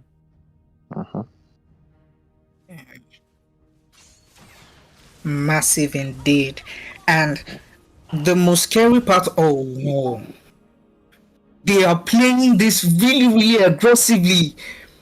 I was initially thinking they will probably focus more on farming in the early game, but this is a very unexpected aggressive play for them, and it's working out for them. Everything they set out to take, they got it. This is really, I know I've said this before, but it is that bad for the Nigerian team at this point in time. Do you think there's still a angle to recover for them? Lucid, I want to hear your thought first on this. To be honest, I feel like it's still really early. Of course, it doesn't look good, to be honest. When you are having kind of facing a late game draft and losing in the very, very early game, it's kind of having a carry on the other side and already losing in the first 5 minutes. So it doesn't look good, but it will take serious throws from the Mauritanian team. Maybe a couple of people just walking up aggressively and dying and things like that. That is how far ahead they are. This is already a 5k goal lead currently. So if the Nigerian team is going to find a way back into this, I feel like first of all they need to just give the Mauritanian team whatever outer turrets it is that they want to get, because you can't defend it. Every 4-man gank, especially unfortunately the Hayabusa is such a fast farmer, and already this is already almost a 3 level, okay, two level lead ahead of the X-Borg. So right now, just give them the outer turrets if they want to take it. The last thing you need is to fall even far behind than you already are. And obviously, you can't get any neutral objectives. So just go back. Exactly. Something like this is what I'm saying. Everybody is squishy right now for Team Nigeria, and you cannot stand in front of the Mauritanians.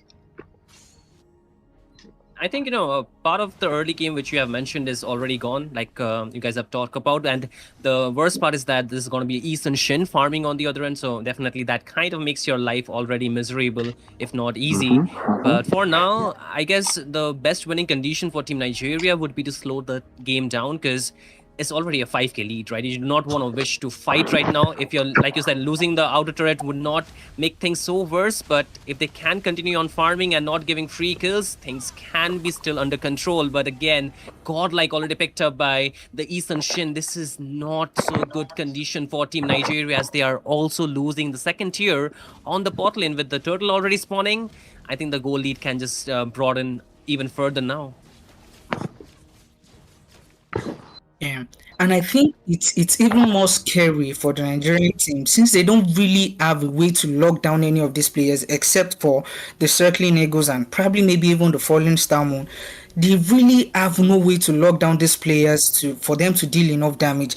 And the Yisanshin has proven to be a hero that can be very, very difficult to catch, especially with the traceless and Anabi too, CC Immune. These are heroes that, and you can't really go on the glue and the Terizla. These people are very tanky. It's going to be really, really difficult to take these two down. And the god is almost the safest hero on the side of the Mauritanian team because he's always at the back line.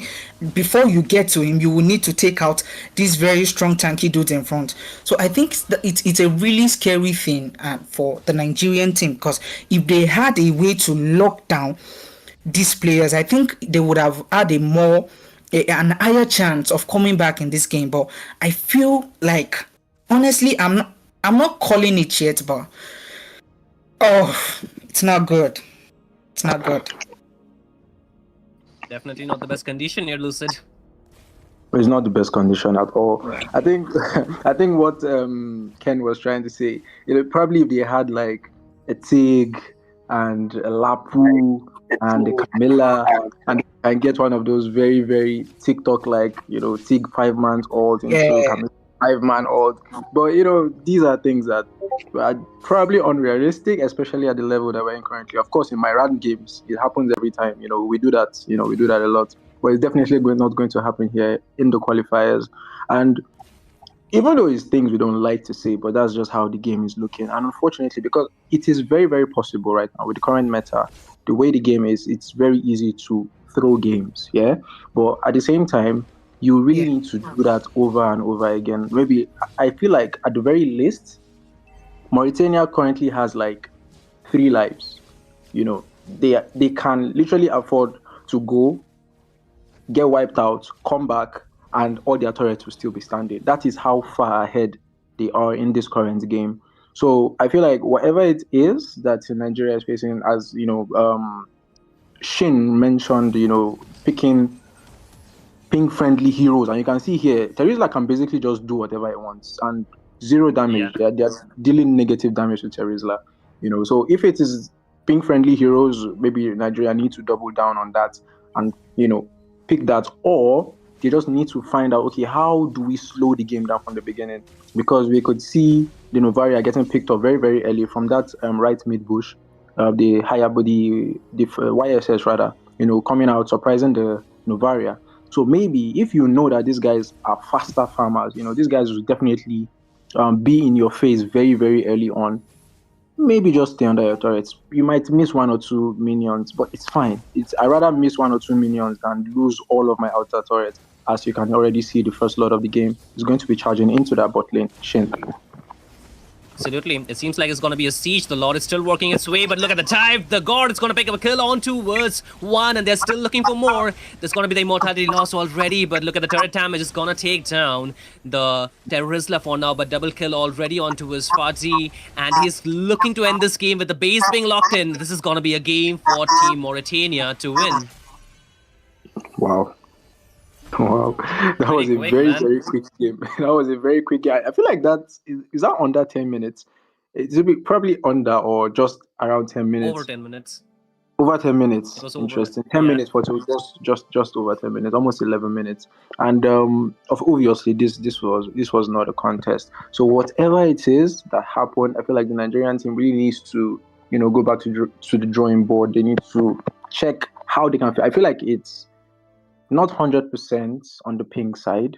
There's still, I feel like there's still some strategic. They didn't seem like, unless it was like red MS, but they didn't seem like they had any time. Though honestly, kudos to the Mauritanian team. The pressure, just you were mentioning Nigeria needs to find a way to slow this game down. But the Mauritanians were not allowing that. They were literally diving behind the tier 2 turrets, and there was literally nothing Nigeria could do to stop them. So kudos to the Mauritanian team for keeping that, keeping their foot on the gas pedal, basically from minutes 1 to minutes 10, that they took the game. And I feel like at this point, it's just Nigerians just need to go back, need to re-strategize, and then find a solution to this very, very scary looking Mauritanian team. Absolutely. I have to agree with, Lucid on that, Ken, here. But again, if I were in their place, I would definitely not want to walk into a level 15 Eastern Shin with that much amount of farm, because you know how massacre it can get if you just, walk in and just your entire team can get wiped out, honestly. Mm-hmm. Yeah.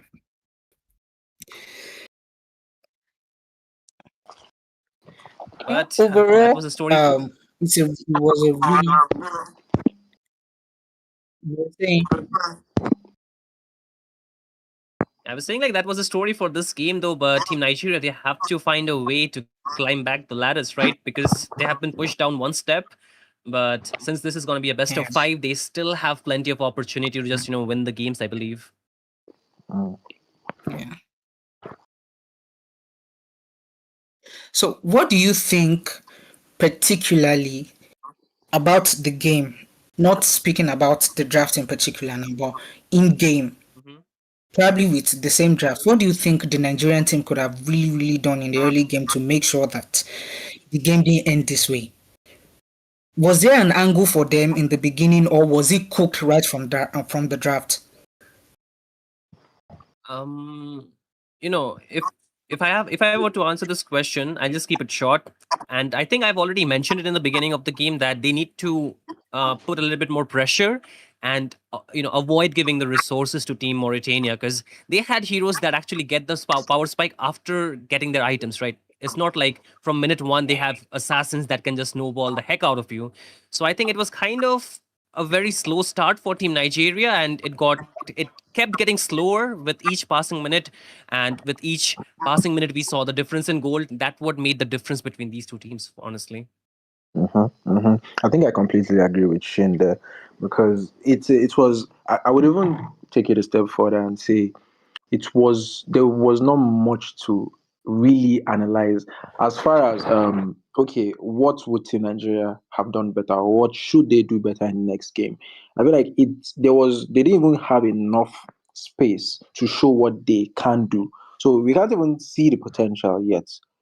So basically there has to be like a mindset refresh or a mindset reset, and they just need to, okay, look, we know that this game didn't go well. Forget about it. As Shane said earlier, this is a best of 5. We've seen games, we've seen reverse sweeps so many times. It happens all over the scene, and I feel like it's something that definitely Team Nigeria has the skill to pull off. But Team Mauritania on the other side also is going to be expecting that. So after game one, it didn't go well. Mauritanians, they are probably happy about the win. Nigerians are like, okay, we need to reset. Mauritanians are thinking, okay, we need to keep this lead, because even if they go like 2 games ahead, by the time Nigeria wins one, now it's like the pressure is on them. Okay, is there going to be a reverse? Is there going to be a reverse sweep? But I feel like Team Nigeria once has the right intention, they just need to be more proactive with the picks. They have the Xborg, they had the Xborg and all that. They had the Xborg. Probably the Novaria is not the best in the early game if you wanted to go like so aggressive. The mid trio in general, I feel, Shane, was was not made to be aggressive in the early game. You have a Matilda, you have a Novaria, and an Xborg. Unfortunately, I really can't see how those 3 heroes, especially in that mid area, are going to give whatever momentum it is they wanted to give. And even coming to later portions of the game, it is still just going to be okay. Can Xborg shred the front line enough, or can Novaria poke them enough for them to now have a full engage, which probably wouldn't have been very very possible. But yeah, I think Nigerians just need to go and reset. As far as the gameplay is concerned, there's not too much to analyze. Honestly, Ken, there wasn't. It was just basically the Mauritanian team just going full force over the Nigerians. So, but hopefully next game should be a bit closer, and then we'll see. Okay, this is the play style. This is the play style, and then probably we can take the analysis on from there.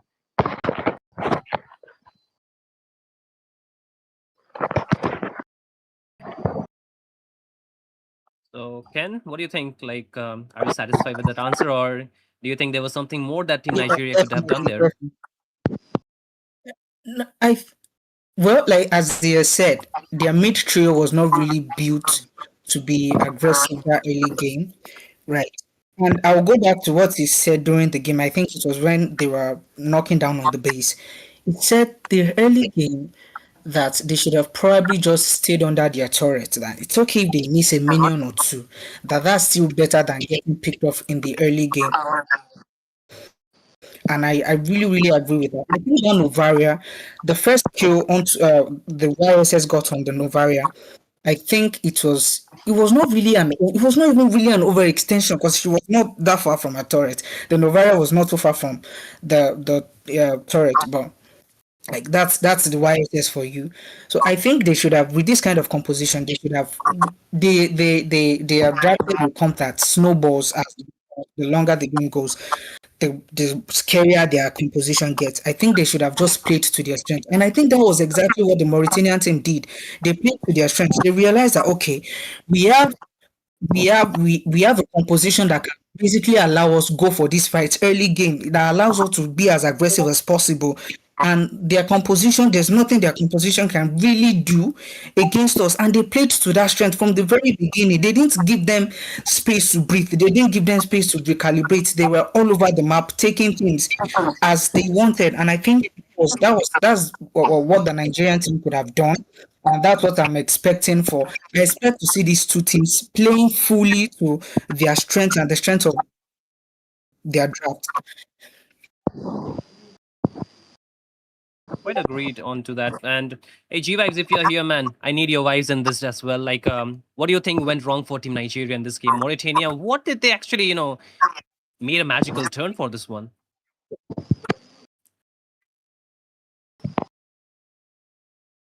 Yoo-hoo, G Vibes.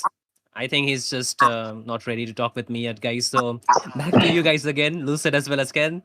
Um, you know, uh, do you think there is a requirement? There's a requirement for Team Nigeria to actually just stick with their draft? Because last game we did not see the crowd control to be there just quite as much as we were expecting compared to how Team Mauritania Yeah. actually went in for that game. I think they had pretty good engage and disengage, definitely with the amount of damage they had. But like we talked about, Yeah. they got outscaled in terms of damage and in terms of farming as well. Yeah, yeah. I think they got outskilled too fast. So usually when things like that happen, Please, you am I on now? Can you yeah, guys? we can hear you, Yes, G sir. Vibe. Welcome back. Finally, sir, Oh, you're back. finally.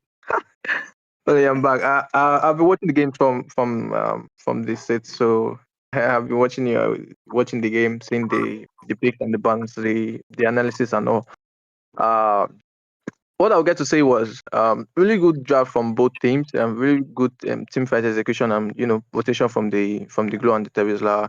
They did actually give the Glow. They actually gave the Matilda the chance to give the team Nigeria that vision. And I think the all the problems started from when Yushosin got the first blood on Novaria. You could see that during the first blood when Yushosin got the first blood, there was no vision for Novaria to know that yes, there was probably somebody there. And I think probably the draft that Nigeria went with the draft the team Nigeria went with was probably a form of like a dance pattern. I would explain like almost like a dance pattern where you can dive in and dive out because you have the Marceda and you have the Esmeralda and probably cause a division because yeah, Matilda will definitely lock onto somebody and trying to try and cover up for your team. Then Xbox doing those, and then I think probably they got it wrong there because should have gone with Melissa. You should have gone probably with somebody efficient.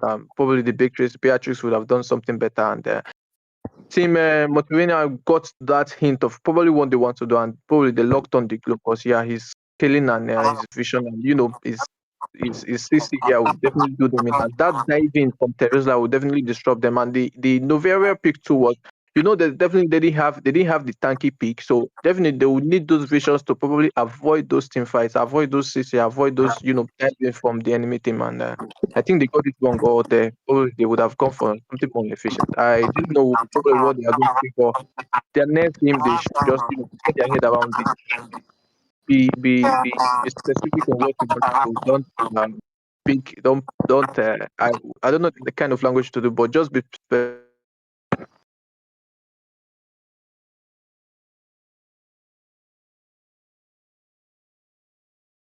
um pardon me.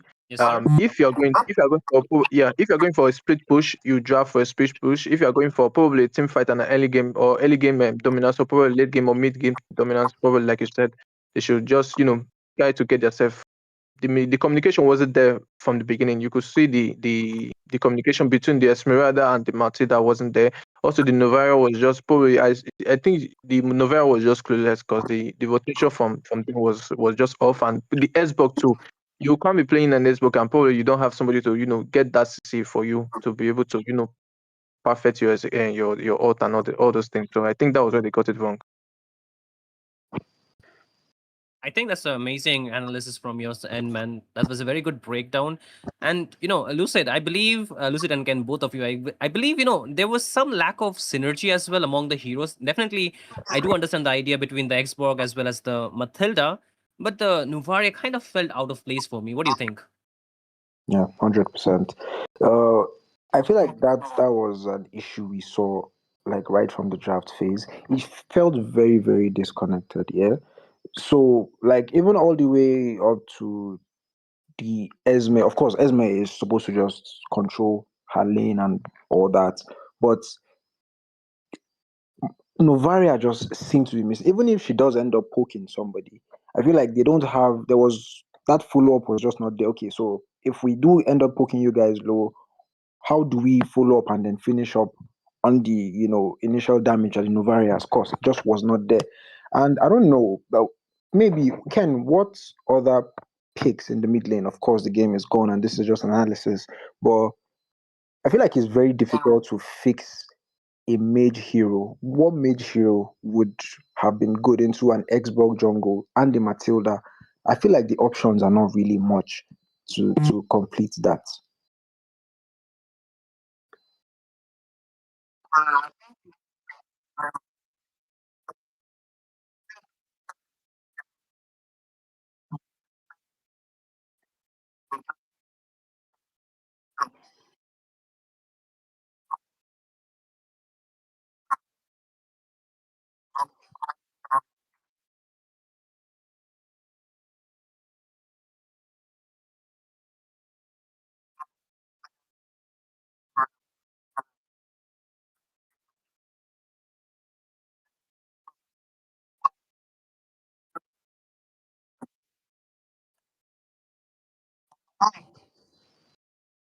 I feel like the only option there for maybe a Vexana. I don't know if they want to play Vexana. The god was taken. The Eudora was banned. Maybe a Fasa. I don't know. A Fasa is always. It also just feels like a Mm-hmm. sitting duck in the comp. Um, Yeah. and then, of course, we should also note, Shin also mentioned the fact that they were trying to pick pink-friendly heroes. It was obvious, with the Xborg and all that. I feel like that is why that was the thought process behind the Novaria pick as well. So it's unfortunate. What do you think of his Zetian into that pick? I I mean, think one of the things we were saying was that they lacked crowd control, and the Zetian makes provisions for that. Yeah, I feel like Ezekiel does offer some amount of utility. So it's just going to be like extra Yeah, utility for them to work with. I like, and then yeah, she's also safer. She's not as safe as the Novaria, obviously, but I think like she's relatively safe yeah. forwards to other heroes and can provide utility, the vision that they need, because usually it was them moving into bushes and they didn't know that obviously the faster rotation of Mauritania, they were already in those bushes camping and waiting for them to show up, and I guess things just went downhill from there. However, this is going to be the game number 2 that has started already. They are in the drafting phase, and the bans looking not too different from the first one. We do see the Hirara, the Link banned this time, and seems like regular bans from the other side is going to be the Gwyn, and I think the Eudora obviously also banned. This time, Team Nigeria has decided to pick up the Alice and the Atlas. So I feel like this automatically almost eliminates most 90% of the issues we had in game 1, which was we don't have crowd control. There is no crowd control on this team. Now there is an Atlas and then there is an Alice. You have crowd control, you have sustained damage, and I feel like that's covered. Whatever else you are going to be adding to the draft is going to be like supplementary, just to just give it a bit more oomph to the draft and all that. But for the Mauritanian side, they are going to be locking in the Brody, who is surprisingly strong in the current meta, and the Sicilian, another late game monster. I feel like Team Mauritania really loves to go for this late game insurances for their draft. So they have the Brody, who can definitely take care of his lane in the early game. I feel like you can just play him as a weak side marksman, and then he's going to come out fine. And then the Sicilian is going to be their late game insurance, and the Minotaur. The Sicilian is, I feel like the sanguine clause of the Sicilian is one of those skills that is really, really underrated. It can be so difficult to dodge and so annoying to deal with. So those sanguine clause, definitely Nigeria will need to look out for it. And then to counter the Atlas, well, not necessarily counter, like a soft counter to the Atlas, is also the Minotaur. So the Minotaur is someone that can mess up the engages coming from the Atlas, and then of course the advantage he has is that he can also heal your team up. Also, by passive to increase their defense also with the motivational role. So that's also something that Team Nigeria will need to factor in as they head into the second phase of the draft. Yeah, I'm loving this Nolan ban from the Mauritanian team because we've seen how Nolan also performs in this current meta. Is also one of those monsters you don't want to deal with the Barat coming in as a final ban from the Nigerian team, and we're seeing a surprise joy ban from the Mauritanian team. With every ban I'm seeing from the Mauritanian team, it just feels as if they've done their homework on the team they will be facing, and but so far, I love the picks so far from these two teams. It seems as if both of them have a clear game plan in mind, right? And we'll see how they execute it in game as they go for the Farsa on the mid lane. Oh, we're seeing a Sun jungle with a Uranus in the EXP. That's I don't know. You sounded so excited for that Sun pick. I feel like you're one of those Sun mains in the ranked games that is always split pushing till eternity. But I don't know why you were so excited about the Sun pick. The Sun definitely is going to be a bit difficult to handle, especially if you don't have your macro in check. The Sun is going to be very, very annoying. He's here, he's there, he's everywhere. But the response from the side of Team Nigeria is going to be the Soyu. Definitely, that is more mobility for Team Nigeria. And we see that as faster pick. We kind of hinted the faster pick as one of the possible options in the previous game. But now Team Nigeria is going to be picking it up. Sorry, Shin, I know that you want to hide and not have anything, not partake in the draft phase, but I really need to pull you into this right now. This Sun pick, how much value can it offer them? I personally do not see the Sun's value in this game, but because you're again playing into the late game kind of draft, right? You need those items. You need to standardize your farm really early on, and if it works, it works. If it doesn't, then you're pretty much screwed, man. I think I agree with that. But let's see how they're going to pull it off. I think this time, the Mauritanian definitely did their homework, as you said, Ken. Taking out that Joy, Levi is a very, very notorious Joy player, and the Link also. So they just didn't want to deal with all that. The last thing they wanted to do is give anyone comfort. But when I see this Sun, as much as I can't see the value, considering the fact that they're playing into the late game, I just want to believe that it's the same way they drafted game one, going for that God and the Hanabi. I feel like they are leaning really, really much towards comfort. And this is definitely where they want to do that. And I think from the drafts, Ken, who do you think has the better draft? As we see a very early engage here. But yeah, you can just tell us who you think, in your opinion, has a better draft. in my opinion, currently I'll go for the Nigerian team. I love their composition more, especially I love when I see Alice. Alice is one of my main heroes in games, so I love when teams pick her up. So it might be probably a bias because of the Alice I'm seeing, but I'm drifting more towards the Nigerian team's composition. No. What about you, Shane? Please. I feel like you don't like the Sun pick already, and then you might end up saying the Nigerian side. But I still want to know what you think about it. Definitely not my favorite, but I think Team Nigeria, they have a very good front to back composition in this game. Like, they can actually have that double engage with them, especially with the Alice. If she goes in first, if she goes in second, then at least she'll catch somebody or bait out the flickers, the purifies, and that makes the work for the Atlas a lot more easier in order to go and just connect the fatal link, right, with the perfect match.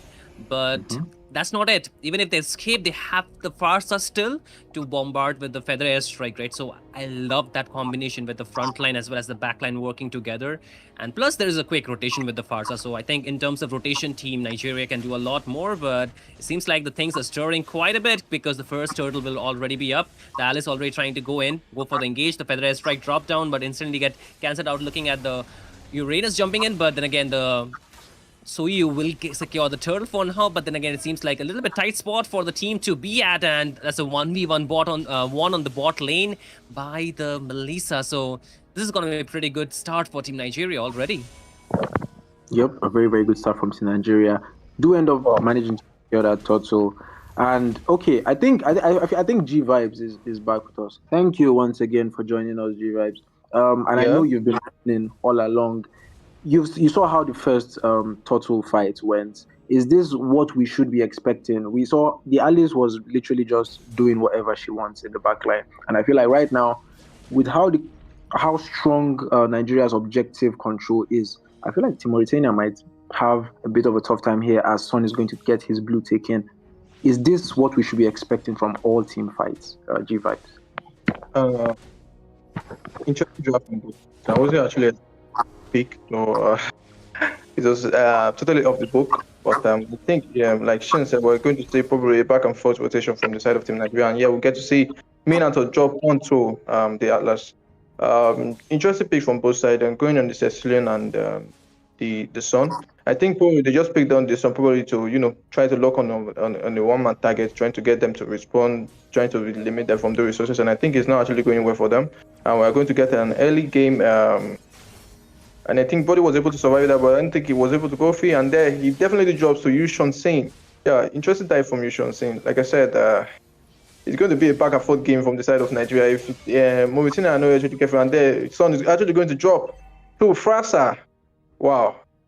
Interesting game from both sides. If Mauritania are not going to be careful, if they are not careful, they are going to actually lose the game. And the early game is actually looking bad for both. Please hold on. I think I'm having a network issue. So I actually like Shin to continue. Please hold on. Well, that was really something of a good fight coming in from Team Nigeria, right, Lucid? So that will give them another edge into going for this turtle here. I think this is going to be a very, very easy turtle secure here for Team Nigeria. That's going to be 2 turtles going to the side of Team Nigeria. I don't know. To be honest, Shin can. I feel like it doesn't seem like the same Team Mauritania that played game 1. And of course there's the Sun and all that, but even like looking past the Sun, there are good picks. There's the Brody, there's the Sicilian. So is it just Nigeria playing better? As we see a dive here under the turret there, I feel like this turret is going to drop. And this is exactly what I was trying to ask. Is it just Team Nigeria playing better, or is it Mauritania, just not quite connecting? Once again, I will bring back the server thing, right? I think the server being different, of course, it affects Mauritania a lot more than Team Nigeria this time. Previously, it was Team Nigeria on the, on the punishing end, right? So this time they have really drafted heroes that can get the early game victory, get you the early game prio, and that's what they're doing. If you have a Suyu onto your side, you know that you're very good at snowballing the game, right? And plus the Farsa obviously giving that extra bit of peel, extra bit of damage that you need in order to finish off the kill. Absolutely chef's kiss on towards that. And I think, Ken, you would also agree that the Atlas, it actually makes a lot of difference with the slowdown, with the crowd control. It definitely makes getting those kills secured quite easy, just like that. Fatal Link connects, and this time they're diving in, but this seems like Suya will run out of luck, and he gets taken down along with the Atlas. That's 2 kills picked up by Team Mauritania here. Yeah. I definitely agree that the Atlas pick is paying dividends, which is really amazing for the Nigerian team. But I don't even understand what went wrong in that fight we just saw earlier. What do you think went wrong? Because I expected Team Nigeria to come out ahead once again, but it didn't look too good. What do you think went wrong there? Did they take that fight too early, or was the Mauritanian team just more prepared for that? Shin, are you going to take that? Maybe Shin, can you tell just give us an idea on what you feel went wrong there? I think a team Nigeria getting that early game victory or that early game aggression, they just went a little bit too far ahead, and they thought they could just punish the Uranus, but that's not a target you're supposed to engage on, right? Because there's a lot of damaged healer, and that's going to be creating a lot of problem. There's going to be another fatal link along with the Throne of the Ruins, but still you can see the Brody surviving at the 10 of the HP, but still this could be a turnaround with the heal provided by the Minotaur here. They're still surviving a lot more than they should have, but finally the Suya rotating will turn the tide, and that's like 2 for 1 in favor of Team Nigeria this time around, and plus the turtle is on the table. But you can see the side of Team Mauritania is doing an absolutely phenomenal job in terms of just zoning out that turtle pit. So this is going to be a turtle in favor of Team Mauritania for now, but the Atlas again wants to go back in. Mind you, it does not have the fatal link yet, but you can see the items right already popping up for a lot of members there, Lucid. Yeah, definitely. I feel like, just as you mentioned, the fight, fine, you're ahead, but you cannot afford to overestimate how far ahead you are. Unlike the game one that Mauritania had like a 5k, 6k, 7k gold lead, this is literally just 1k gold lead, 1 to 2k gold lead. And I feel like to Nigeria, as long as they can, don't get ahead of yourself, and everything should be fine. Team Mauritania were able to secure one of those objectives, which is very, very good, because that's going to be the last turtle of the game. Fasa is doing a whoa. Look at that damage. That's already double kill secured by Team Nigeria, and they're looking to get that triple, and that's a very low HP Minotaur. He falls down, and next on the chopping block is gonna be the Uranus, and that's 4 members punished instantaneously by Team Nigeria here.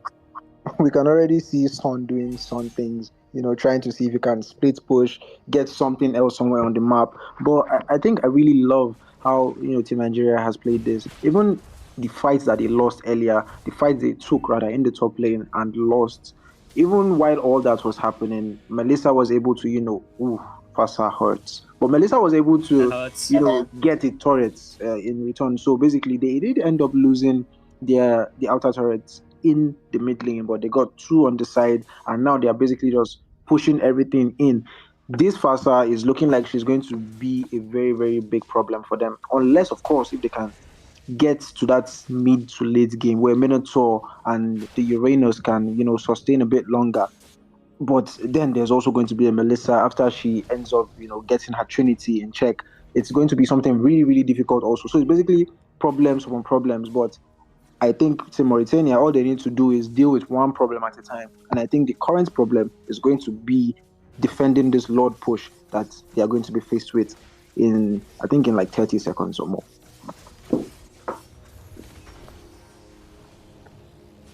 Yes, definitely. But, the picks are actually giving the advantage right here, Ken, because I think, for Team Mauritania, it's very difficult to reach the backline given their short range as well as heroes that cannot flank, right? So it's either has to be the Sun diving into the backline or the, Minotaur cancelling that Feather Airstrike. So if that does not happen, it's going to be very difficult. Another fatal link, 2 members brought back, and that's going to be the Minotaur's minion Fury going back into the action. But again, look at the Throne of the Ruins, amazing one-handed with the perfect match, gets catch up. Too many members out there, but the 6 survive for now. But then again, the Uranus is taking way too much damage. Can he survive? Not just yet. 2 member falls here, Ken, and Team Nigeria, they're looking very good with the siege.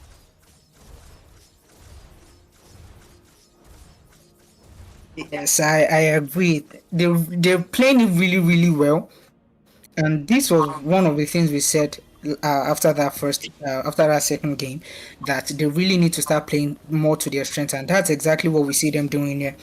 And also, it is really, really difficult, as you have rightly said, for the Mauritanian team to reach the backlines, because just how in the that second game, the Nigerian team had to go through Terizla, had to go through Blue to reach it, and in fact, for that first game, that was not even possible. And they are going through the same problem here for the Mauritanian team. They have to go.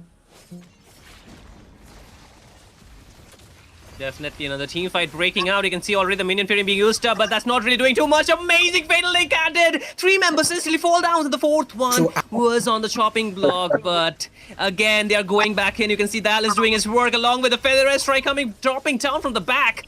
4 members taken down along with that inhibitor turret. There are minion waves out there. Can the Sun clear it out? He's getting a lot of damage onto Wasim, and it does not seem he's going to survive that godlike picked up by the Suyu. And with that, that's going to be a game secured by the side of Team Nigeria in this best of 5 grand finals. I think definitely we are going all the way. Also, Wow. information. I think the first game was actually kind of played off stream. So the scores currently is 2-1 with Nigeria 2 and Mauritania 1. So Nigeria won the first game, the Mauritania won the second game. Now Nigeria has taken the third game. So basically the score is 2-1 in favor of Nigeria. And really, Ken, this is looking like both teams are just doing a blitz of who can end the game faster. Of course, Nigeria not being able to, get to how fast Mauritania cleared the other game, but this was actually really, really good. Unfortunately, I feel like we can feel the ping difference. For the Mauritanian side, just they never really seemed to settle into the game. It just seems like they were not there at all. Unfortunately, I don't know if it's the ping problem. I don't know if it's just Nigerian team not giving them the space to do it. But definitely, there were a bit of loopholes in the middle of the game. Those forced engages rather from the Nigerian team, not respecting the damage coming from the side of the Mauritanians. But how do you think this game went? Obviously, it went Nigerians' way, but do you feel like Mauritania could have done anything better, Ken? Honestly, I can't really see there is something they could have done better because from the draft, honestly, like when we saw the sun come up, I was visibly surprised, right? Not because I love sun, but I was trying to understand what the usefulness of sun would be in that composition, except for probably split pushes, right? I was trying to understand what was the game plan for having that sun in the composition. Because I don't know about you, but I didn't really see any particular usefulness that the sun provided for that composition, and I might be wrong about that, but personally, I just don't see anything the Sun did for their composition. And apart from that, I think their play was a little bit more disconnected. In the second game we saw, they were more connected. They were everywhere all over the map. They were more coordinated in that game. I think this second one, probably because they lost the early game, probably that was what caused it, but they felt more disconnected towards the end. It felt like they were no longer really the coordinated team we saw in the second game. Yeah, definitely agree with that. And unfortunately, I think it still has the usefulness in quotes of the sun. I feel it has something to do with the early game. The pace at which the Nigerian team took the early game. It's almost like it's the same thing as having a carry on the other side, and then she doesn't even have the time to scale, and then looking for dividends to pay in like 5 minutes of the game. No, you can't do that. These heroes just they can't do much without the items. And even when he tried to split push, honestly, Shin, there was nothing the Sun could do because while you were pushing one turret on the far lane, you were losing your inhibitor on the other side. You had to do something. You had to react. You had to come back. And unfortunately, I feel like the game just didn't go long enough to see the Sun actually, show his true powers and go all Super Saiyan with the split pushing and hitting all the turrets and stuff like that. But um, way forward, Shin, are there actually any heroes that are genuinely ping friendly enough and you can play almost like you were playing on good ping for both teams to pick? I would say the God is one of the good heroes that you can actually, and play despite a very difficult ping because you can still connect your skills because it is a long projectile skills. Yeah. And if you ask me for other lanes, then I would say the Hylos could be a very decent hero sometimes because you can still time your things a little bit ahead or depending upon the situation. But I think even if you have ping friendly heroes, they do not bring the same value to you as the heroes that can actually bring you value with their high mobility as well as high team fight Yeah. impact, isn't it? Because we see when there are heroes that can give you that advantage, especially heroes like the Suyu in comparison to what they had picked in game number one, The way Xbox. different, right? You can go for the Sui.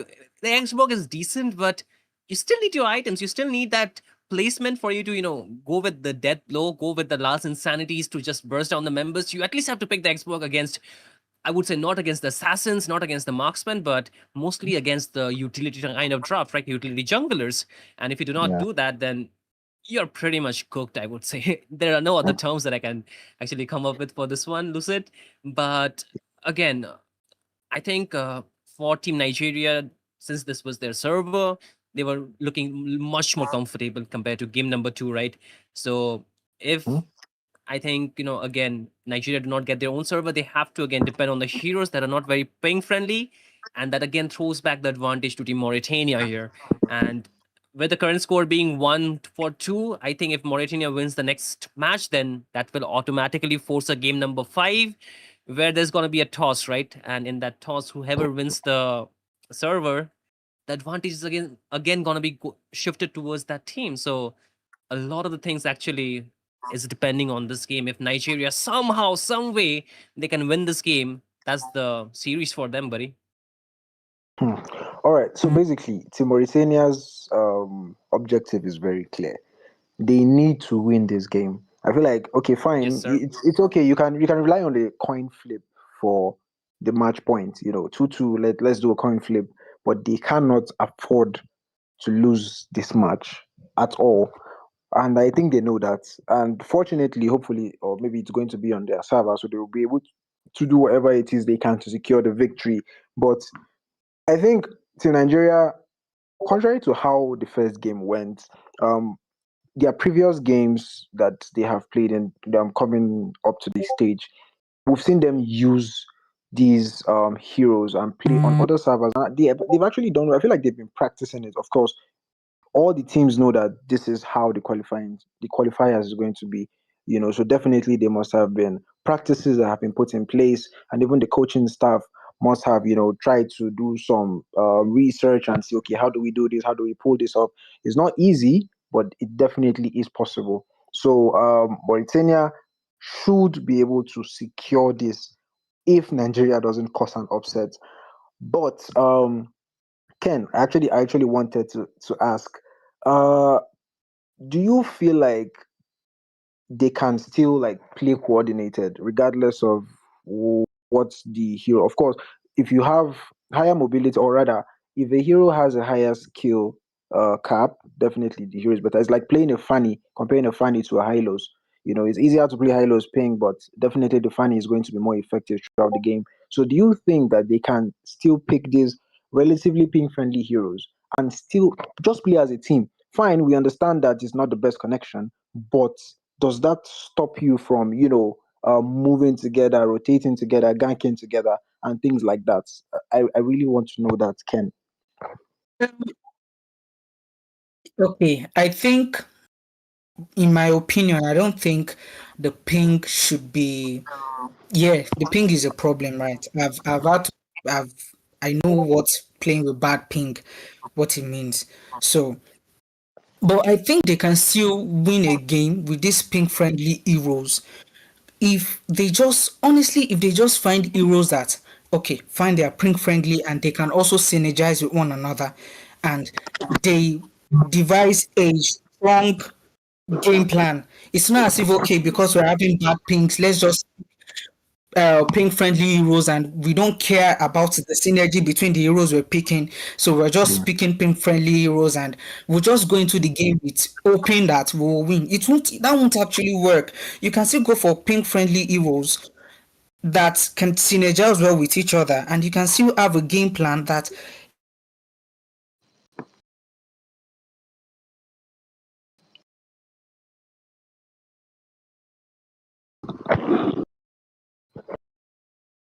Uh, Um, I think we lost him.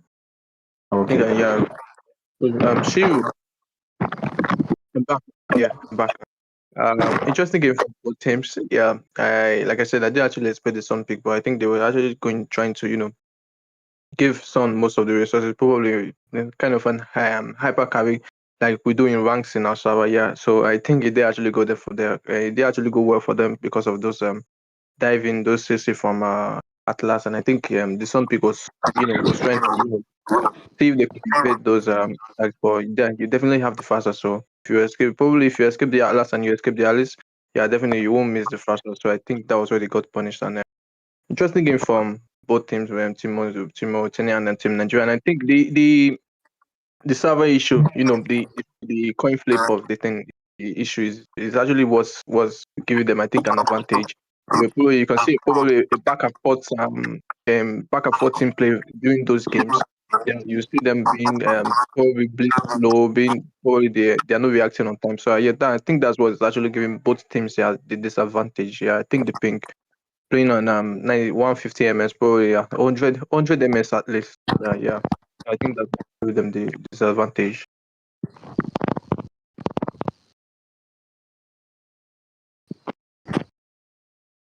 I think that's a very good breakdown, right, Lucid? Because that ping does make a difference on what heroes you can pick and what heroes you cannot. And overall, I think that has been the case for both these teams.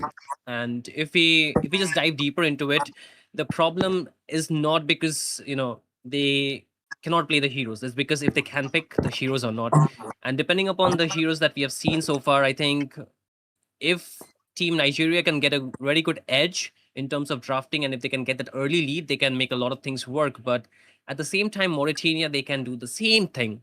So I think that both the teams, they're kind of reflecting each other at this point. Yeah, exactly. And I just thought of something now, Shane. It's really easy for suggestions to be thrown out from the caster's desk, but Yes, sir. things are entirely different. The execution. I feel like these players are really, really doing their best. And you can always say, "Oh no, they should have stick together. They should stick together. They should do this. They should do that." But in the heat of the moment, some of these things is easy to forget, or just kind of not pay attention to. So I guess that's where, like, maybe mentality and just trying to train themselves, more practice. I think it comes with the experience, honestly. So you can't really fault them for some of these things. It's easy to say, even with the pink friendly heroes, you can still like just stick together. But I really feel like it is not 100% always like that. However, definitely is going to be Nigeria looking for a much needed win. I wanted to say miraculous, but I don't know if it is going to be much of a miracle. They are looking for a much needed win. This game is going to be the advantage is going to be for the Mauritanian side. I think they really need to take advantage. They need to take this opportunity and get this win. They can't afford to lose this game, and I'm sure they do. I just hope the pressure doesn't, get to them, and then they end up getting too tense and are not able to play freely. But I feel like for the most part they've already done really really well. So however the game goes moving forward, it's still going to be acknowledged that they put their best foot forward. So while we wait for game three, I guess we'll just probably get. I don't know if there's any observations from the previous game that G-Vibe did mention a couple of things, but are there really any key takeaways? Even though it was better than game one that we casted together, of course, there were a couple of bad engages here and there, trading kills and all that. But is there any takeout, anything that you feel we should be looking out for, in this game as we head into the draft? Yeah, probably interesting game so far. Yeah, for me, I definitely watched the rotation of both Roma. Their the way they give the teams a vision, the way they are able to give their team the vision advantage. Yeah, I think that was what went from when we first saw the Novaria pick going against the Yushon and the rest. The vision, they lacked the vision, but you could see in this second game they were able to get those visions, and probably when you're diving on that last year, you give your team the vision, and you get the diving from the Alice too. Yeah, you give the team your advantage. So I think we are also onto the ban phase, and we have constantly be getting the Marcel ban from the side of Nigeria. I think they were able to do a proper little assignment, and I think they were banning those heroes that were making them effective, and we were also getting a ban from you should see, yeah, we could see his dominance and swiftness when it was played against them, and yeah, they definitely got punished for that, and I think they won't want to go against something like that again. Yeah, so Shinwu, and we're also getting an Odoro ban, yeah. So probably I don't know what their draft is, or probably what they're trying to ban, and I think they are trying to ban, aside what is going to give them issue, they're trying to avoid those CC, some slow the team fan, slow their farming, and that boss damage. I think they're trying to avoid those. I'm also going to see the S-Bug pick. We actually saw the S-Bug pick, and it did actually go well for them. I've also seen a very good response from the side of Team Mauritania on the Gunive and also on Esmeralda. Shimu, what do you think about all this so far? I think I'm looking at a deja vu, buddy, because we have seen this Xbox pick before, right? So it's not too much of a difference. But again, I do like the Esmeralda being denied by the side of team Nigeria this time, because we did see the Esmeralda was paired with the Xbox in the previous game. But I just feel, picking up the Guinevere is a little bit of overkill, because you're just trying to, play with too much magic already. You're yet to pick your mid laner, and that's just gonna be another magic damage hero. So I think it's way too much magic already. So you need to balance it out a little bit in terms of what you want to do and what you don't want to do. But the Vexan is pretty stable, I would say, Lucid, because it does the work. It has a very decent wave clear, and it also has the Eternal Guard, so you get a sixth man in your team. And on top of that, if the Curse of Blood can connect properly, Vexana can delete people instantaneously. Yeah, this draft is looking very, very scary right now. Like, just from the first 3 picks, I feel like it's a more rounded draft coming from the side of Team Nigeria. And of course, obviously, we understand why the Xborg was picked. The Esme as a deny pick, yes. So my theory for this Guinevere pick is, I think game 1, game 2, probably even game 2, 3, and maybe even game 1, we could see the constant ban on the Esmeralda. So there are 2 things we are going to find out. It's either we see why the Guinevere rather is always banned, or Team Nigeria gets a reason as to not to ban it again. Because right now it feels like a statement, locking that, like, you need to be so comfortable on the hero for you to like latch onto it immediately, gets left open. And I feel like he saw an opportunity to jump onto that, and he does pick it immediately. The last pick for the side of Mauritania is going to be the Atlas. Right now, to be honest, just judging by the first 3 picks, I really, really love how Team Nigeria's draft is looking. I feel like they've gotten that Curse of Blood into, the Terrify from the Vexana. It is a very, very scary combo. However, fortunately for the side of Mauritania, they still have those last 2 picks, and that is going to be their carries. So I feel like they will need to get heroes that don't necessarily need to clump up together. They need to be able to have that range, because if not, then you are easily at the in range and at the mercy of getting caught by the Curse of Blood, and then things will not go well. It's basically going to be a one-shot party. But the last bands is going to be the God and the Zetian coming from Team Nigeria, while Team Mauritania is going to be taking out Melissa and Hanabi. Interestingly, Yeah. Any predictions here, G Vibes? Interesting picks, interesting band so far. You're banning out the Marcel. You won't want to go against the Marcel when you're on an Xbox, and also against the Vexana. You ban out the Yushon Singh. Yeah, they definitely got punished with the Yushon Singh.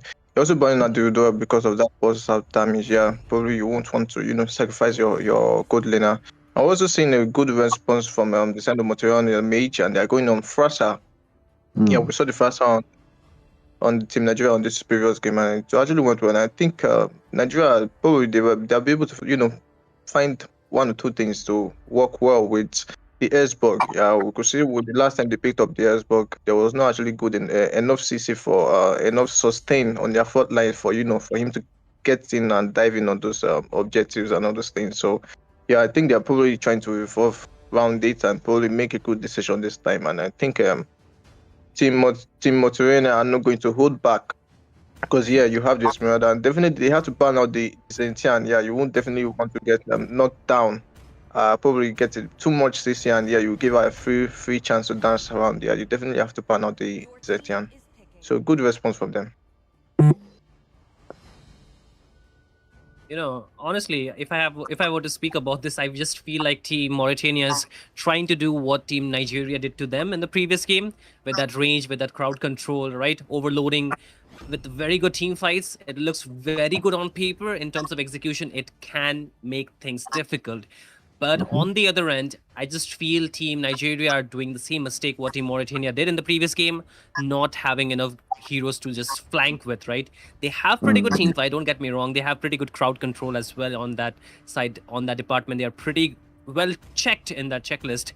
But I just feel it's very front driven composition that they're going for, because it can get punished if it's not getting the scaling done properly, especially the carry against the Farsa. It's not a easy hero to just position well with. Exactly. Yeah, 100%. 100%. I agree with you, Chin. Sure. Go ahead, G vibes. Nero's positioning on his marksman has actually been efficient. Yeah, because I watched him closely. Yeah, they were the team the game where they get dominated. That was two games before this one. He actually played well, but that efficiency from the team was actually there. And I think I've watched his rotation, and he's doing quite good. And I think probably we're able to excel on the carry. But carrying against a Frasa, like you said, it's actually a gamble because you're left open, and diving in on that carry too from the side of Team Nigeria. I don't definitely know how they're going to do that, but they definitely have to be careful, because they have the Atlas there. Any slight mistake and they will definitely get punished for that. I think I agree with Absolutely. that. And Shin, you Sir. mentioned the very, very early, the good wave clear coming from the Vexana, and already you can see that just basically one skill, and that's all. It has been cleared. And what this enables Team Nigeria to do is get to these very, very dangerous positions first. So if you are in the bush first, then you can see something like a YSS coming like they did in game one. So basically, better wave clear should mean faster rotations. And as you just briefly touched over it, Shane, but this comp is really, really front to back heavy, which means you guys can't get to, which is so I commend Mauritania honestly for the last two picks. They go with that Moscow, they go with the Fasa. I was measuring that they need to pick someone that can, kind of stay away from the team. And of course, Fasa is one of those that can stay very far away from the team and still hurt you. And then the Moscow also is going to be a very, very serious headache for Team Nigeria, especially if the game does end up extending into the late game. The splits pushing, joining the team fights, with the spare is this the spare of destruction? And if Team Nigeria, I should also mention, Team Nigeria has really, really lovely team fight potential in their drafts. But the moment they can't pick out that Moscow and the Fasa, then things might become a little bit dicey for them. Absolutely, but looks like the fight will break out out there. It's got to be the first blood picked up by the Vexana already at it. But then again, that's going to be the Detona's welcome used up on towards one member, and the Farsa will get taken down. That's 2-0 in favor of Nigeria. And that's an amazing start for them in order to secure this first turtle of this game.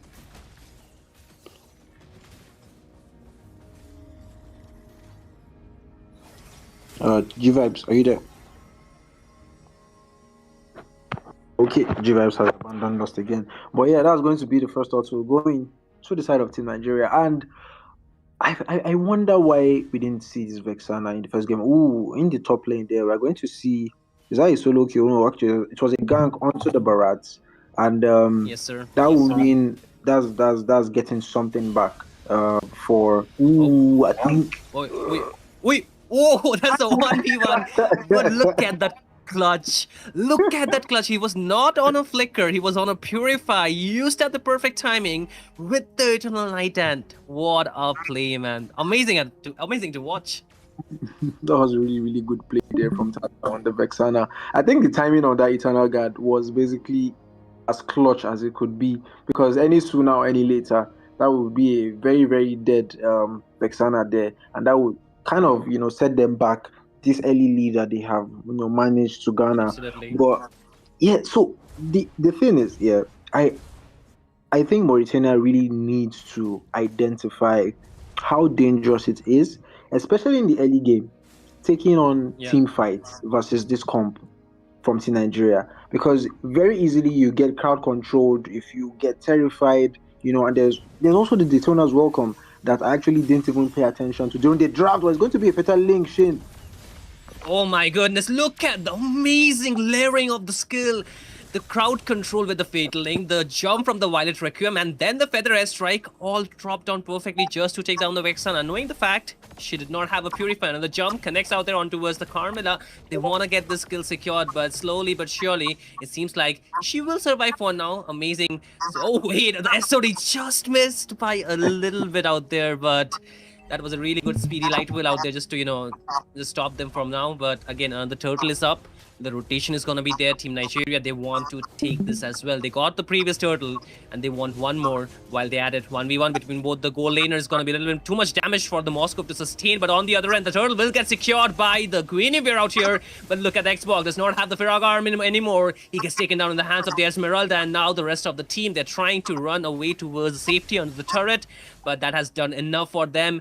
And on the other side, it looks like the Barrels is not in a very good spot. He gets taken down too, and that's the two-membered loss from the side of Team Nigeria. And while the rest others, they're getting zoned out, I guess they might get a push as well. The Esmeralda wants to jump around, but the carry does not want to be part of the team fight anymore. You can see the Esmeralda, man, standing so menacingly in that turret, like between the tier 2 and tier 3 turret, but there's nobody that can get past that. And so I feel like Mauritania is doing really, really well. I love when they know the advantage they have and they just 100%, go for it. However, I feel like Team Nigeria in that last total contest could have played it better. They were like kind of all over the place. There was a 1v1 happening in the gold lane, and then somehow they go in.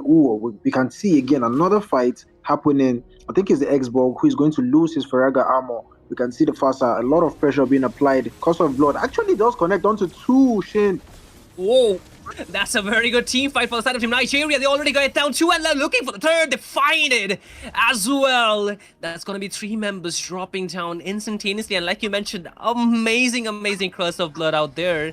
And Super Panda definitely making sure that Super is just not there for the namesake, right? He's making the super plays. He is making the super plays. And, I really love how Team Nigeria are playing through their win conditions. The Xborg is really beginning to hurt a lot right now. But they are playing to their winning conditions right now. You could see, even in the earlier in the game, when the whole 1v1 was happening in the gold lane, you could see the instruction. I could almost hear the instruction coming from whoever was making the calling. Ooh. That is going to the Moskov gets taken down. That hurts for sure. The Firag armor taken down from the Guinevere as well, but she cannot survive from the damage of the carry. She gets melted down, and the Atlas just barely survives out there with a sliver of HP. But that has done enough for Team Nigeria. Not only did they find 2 kills of the team fight, they got a turret and also the turtle, the last turtle of this game here. The last turtle that was a very, very not easy secure, but I love how they converted from the kill into the turret, into the objective. And, we were talking about how why the teams can't, pick these quote-unquote ping-friendly heroes and play together. The way team, that is a miss Daytona's welcome there by the Barras, but I think Esma is going to be fine here. But the way Team Nigeria is actually maneuvering this, you could see a well-oiled machine. They are just literally playing it together. And that's what I also wanted to mention earlier about you can almost feel the short calls coming. Like the carry just froze her lane and then literally stayed behind the turret. So basically all I want to do is farm. I don't want to fight you, Moskov. I just want to get my farm. I want to get my Trinity, maybe get my Malefic gone at the end of the day. And then once it gets to that late game, I can literally just farm that basic attack and shred, anybody that comes close. Also, she's going to be rocking the Purify, which will make it even more difficult to catch on. So basically, the whole issue, the problems we mentioned for that Team Nigeria might be having later on, which is catching the Fasa, catching the Moscow, it is not going to come just yet. I feel like Team Mauritania still has a bit of space to play around that. But while they are chilling and waiting for the Fasa and the Moscow to scale, the Nigeria is taking down turrets, which is giving them more real estate. The map is looking really, really blue right now. And I feel like it's still a balanced game, honestly, Shane. It doesn't feel like it is out of the hands of Team Mauritania just yet.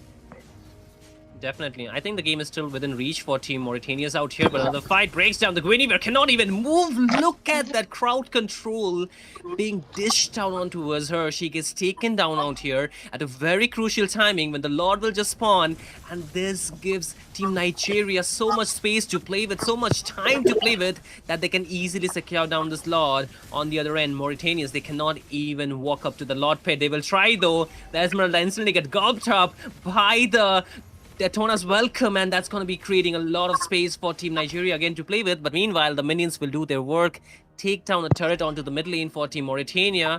But I guess that will be it for their side. But again, Nigeria, they will be walking off with this Lord for now. This is going to be the first Lord defense. I feel like Team Mauritania should be able to handle this pretty easily. However, okay, no, they're not going to catch them out. I think Gwyn needs to be a bit more careful. This Barat I feel like the Barat is actually causing much more problems than to Mauritania we're expecting him to cause. Because that is him again in the back line. Yes, sir. They go in and they take down the Moscow right off the bat, and they also punish the Atlas. And that's gonna be the Guinevere caught in a very tight situation. She goes out for now, but look at the Esmeralda. She's trying her best, but the damage from the carry is just gonna be too much. She gets melted down the butter, and this butter is gonna be bitter for Team Mauritanians for now. They're trying to hold on to their turrets, but that mid inhibitor will fall. This gives so much space and so much value for Team Nigeria to play with. Just 10 minutes into the game, make it 11 actually, just because it's 50 seconds, right? Yeah. But that's actually huge value. Huge value. Like, that's the first lot of the game. The mid lane inhibitor is down, which is going to be permanent damage that, well, I feel like, okay, fairly lucky enough for Team Mauritania is not going to be the inhibitors on the side lanes that fall. That would have been much more difficult for them to handle. It is. I really feel kind of bad for Team Mauritania because the Esme, the Atlas, even the Gwyn, they are heroes that don't do very well when they are behind. Unfortunately, like the Atlas is too squishy. The Esme doesn't generate enough shield. The Gwyn literally doesn't stay alive to even crowd control. Like Gwyn, I think she got like a three-man knock up the Violent Requiem, in that tier 2 inhibitor in the mid lane. But there was literally no damage to follow up on it. The Moskov is behind. The feathered airstrike was actually used, but all it could do was get Barat low. And we can see, I think they're trying to have an engage here on the top. I don't think it's a good idea. Yeah, that's definitely going to be a good idea here. Definitely not, man. They get a 3-man fiddling though, but it's not gonna be enough. The carry still melts them down. The Purify working at like a god's charm out here. And like you mentioned, despite Team Mauritania having very good, skills or combos to work with, they do not have the damage still, man. They still lack the damage here. They lack the damage. I think this is going to be a free Lord for Team Nigeria, honestly. I don't expect Mauritania. They shouldn't even bother contesting. They're just going to push themselves even far behind. Yeah, Kami. Definitely feel lost for them. Definitely easy to take. Yes, sir, but again, another Daytona's welcome out there. The Gwynny again gets melted down this time. 5-member chasing them down, but again, the Esmeralda trying to run off as well. But look at the damage coming through for the shield. She's safe for now, but then again, the Moskov on the other end trying to go for the split push at a very crucial timing. He might find a turret down there, so that's going to be a solace for Team Mauritania for now. But again, another lot to play with. Team Nigeria has too much ground to just still cover for this game. Yeah, this is going to be a really, really difficult Lord defense here for the side of Team Mauritania. However, it's not impossible. They do have the Moskov, they have the Fasa as well. So I feel like, yeah, definitely defendable. They don't have the worst wave clear in the world. Not the best, but not the worst either. And it is going to be the Oh, estimate here taking out. exactly right. Guinevere going in with the Violet Requiem as well as the Spatial Migration gets a good combo, but the damage still not coming through. That Atlas gets melted down, and before that, the game will get over, and this time it's gonna be Nigeria claiming the victory and qualifying for the ENC main stage by defeating Team Mauritania in this grand final best of 5. Absolutely amazing. Absolutely amazing. Yeah, congratulations to Team Nigeria for being able to secure this. I feel like this was a really, really good game, honestly, from Team Nigeria. Like, even without checking the scoreline even looks more intimidating than how the game went. Mauritania didn't do bad. Early to mid, I feel like they were trying to get their balance for the most part of it. So it was not a bad game, a terrible game at all from Mauritania. I feel like Team Nigeria just really had a very, very solid one-dimensional draft, and they played to the strength of the draft. And I feel like that was really, really impressive. And that's probably what they should have done in game one as well. But obviously, they learned from the mistake really, really fast. We didn't have crowd control. We didn't have that late game insurance, and all those things were fixed in the game, in the draft, coming into game number 3. And you could literally just see how a draft could carry a game. And wow, man, Ken, I don't know if Ken is still with us. If he's not, G Vibes, can we just have probably some last words on what you think about the game before we go? Yeah, I think it's pardon. I wasn't trying to, I wasn't able to be active for most of the game, but kudos to Ghana. They really, really deserve the win. They came prepared. The Montreal, they actually came prepared to, but yeah, as the showdown of champions, you definitely have to, do your homework properly, draft that well, give out instructions, be good on your micro, be good on get correct, and get that communication. Yeah, the communication is the key. The vision is the key. You definitely see me talking about the vision, and I think most teams in most upcoming teams do lack the efficiency, or probably the efficiency of the giving out the vision still. I think that you had an advantage of that during those games. This is to them, and congratulations to Team Nigeria on winning the ESC Grand. Congratulations to them, and Pinvo, thanks for joining us on the stream. So, Polo, what do you have to say too?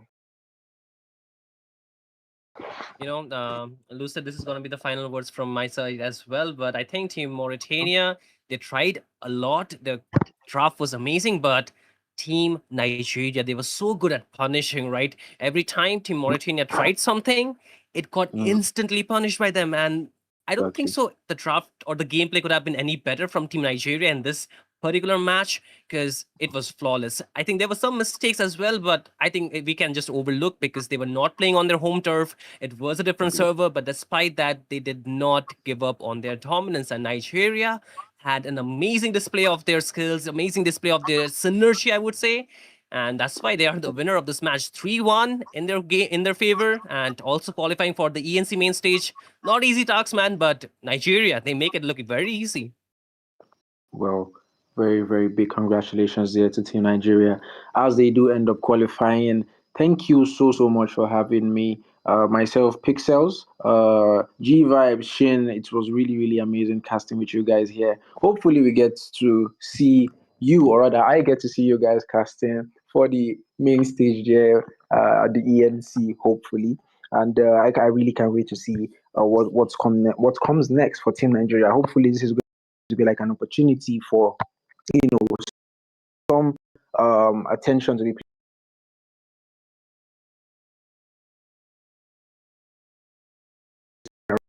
But very, very good game from Team Mauritania. Going to be final words from me. Good night, G Vibes. Good night, Shinryu. Thank you all for joining us in the stream. See you guys. Yeah. Good night, guys. Pinvo, thank you thank you for being available, and thank you for giving us those tips. We really appreciate. Also, Lucy, thank you for coming to join us on the grand finals today. So good Yes, night. sir.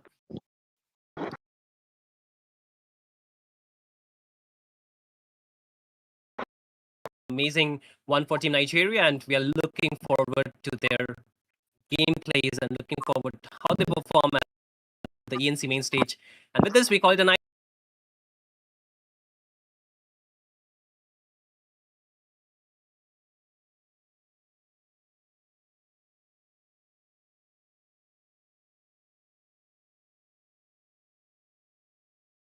Take care. Good night. Bye bye. Good night.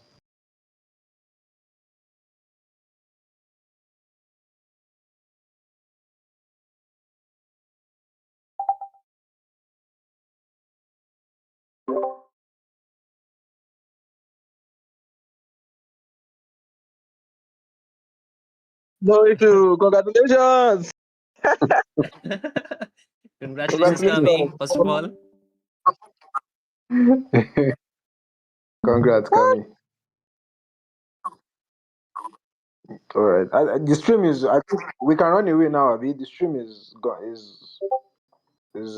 has the stream has ended. Yeah. All right. Shin, thank you so much for joining us, man. It was really nice casting alongside you. Boxing. Likewise, man. Yes. Please, I'm definitely going. Round one. Fight.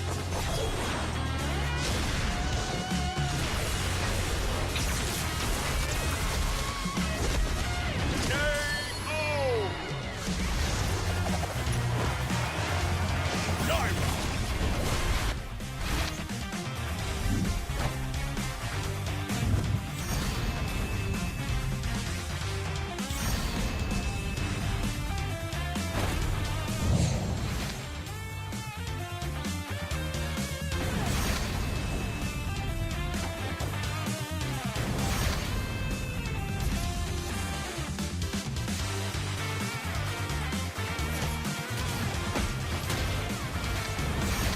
Sarge move. 今だ。Sonic Hurricane.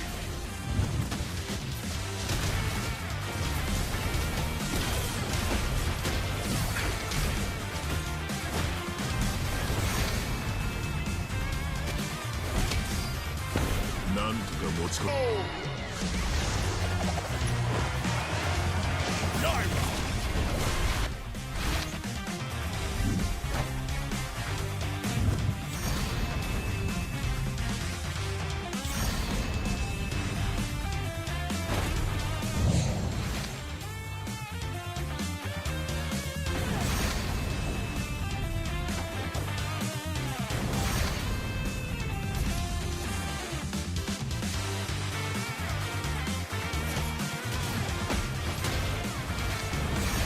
Sarge move.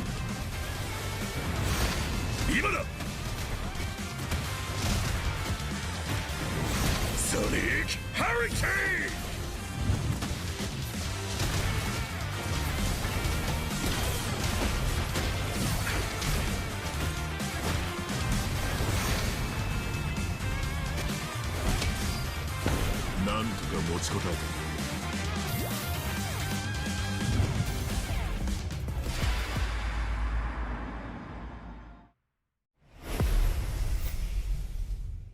Round one. Fight.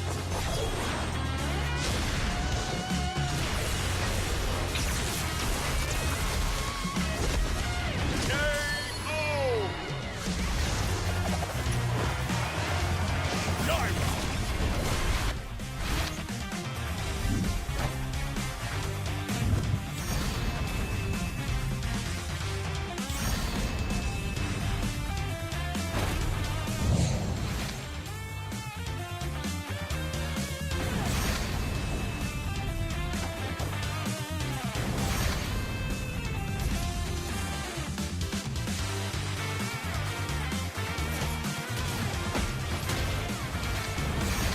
Sarge move. 今だ。Sonic Hurricane.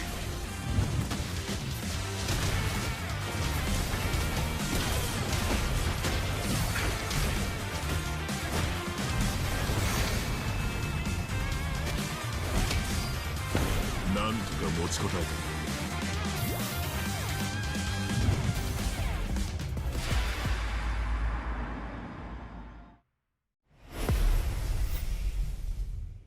Round 1 Fight!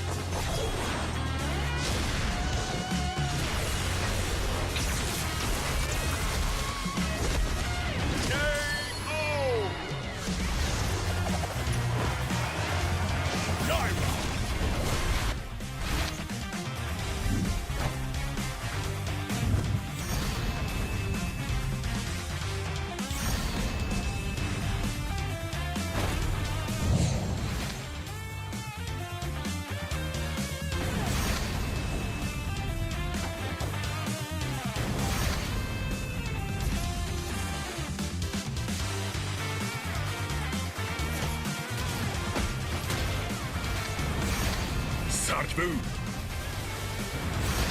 今だ！ソニックハリケー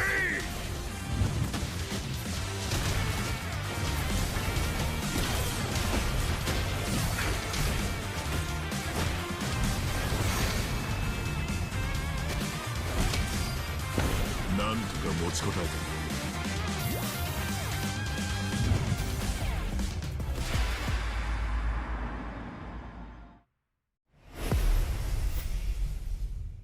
Round 1 Fight!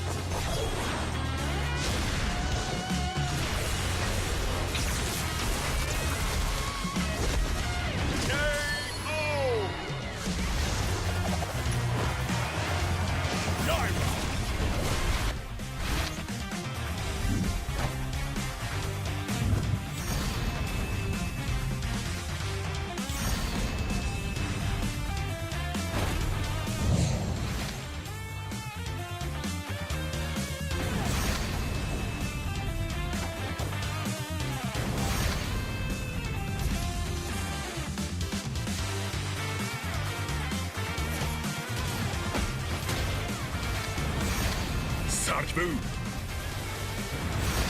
今だ！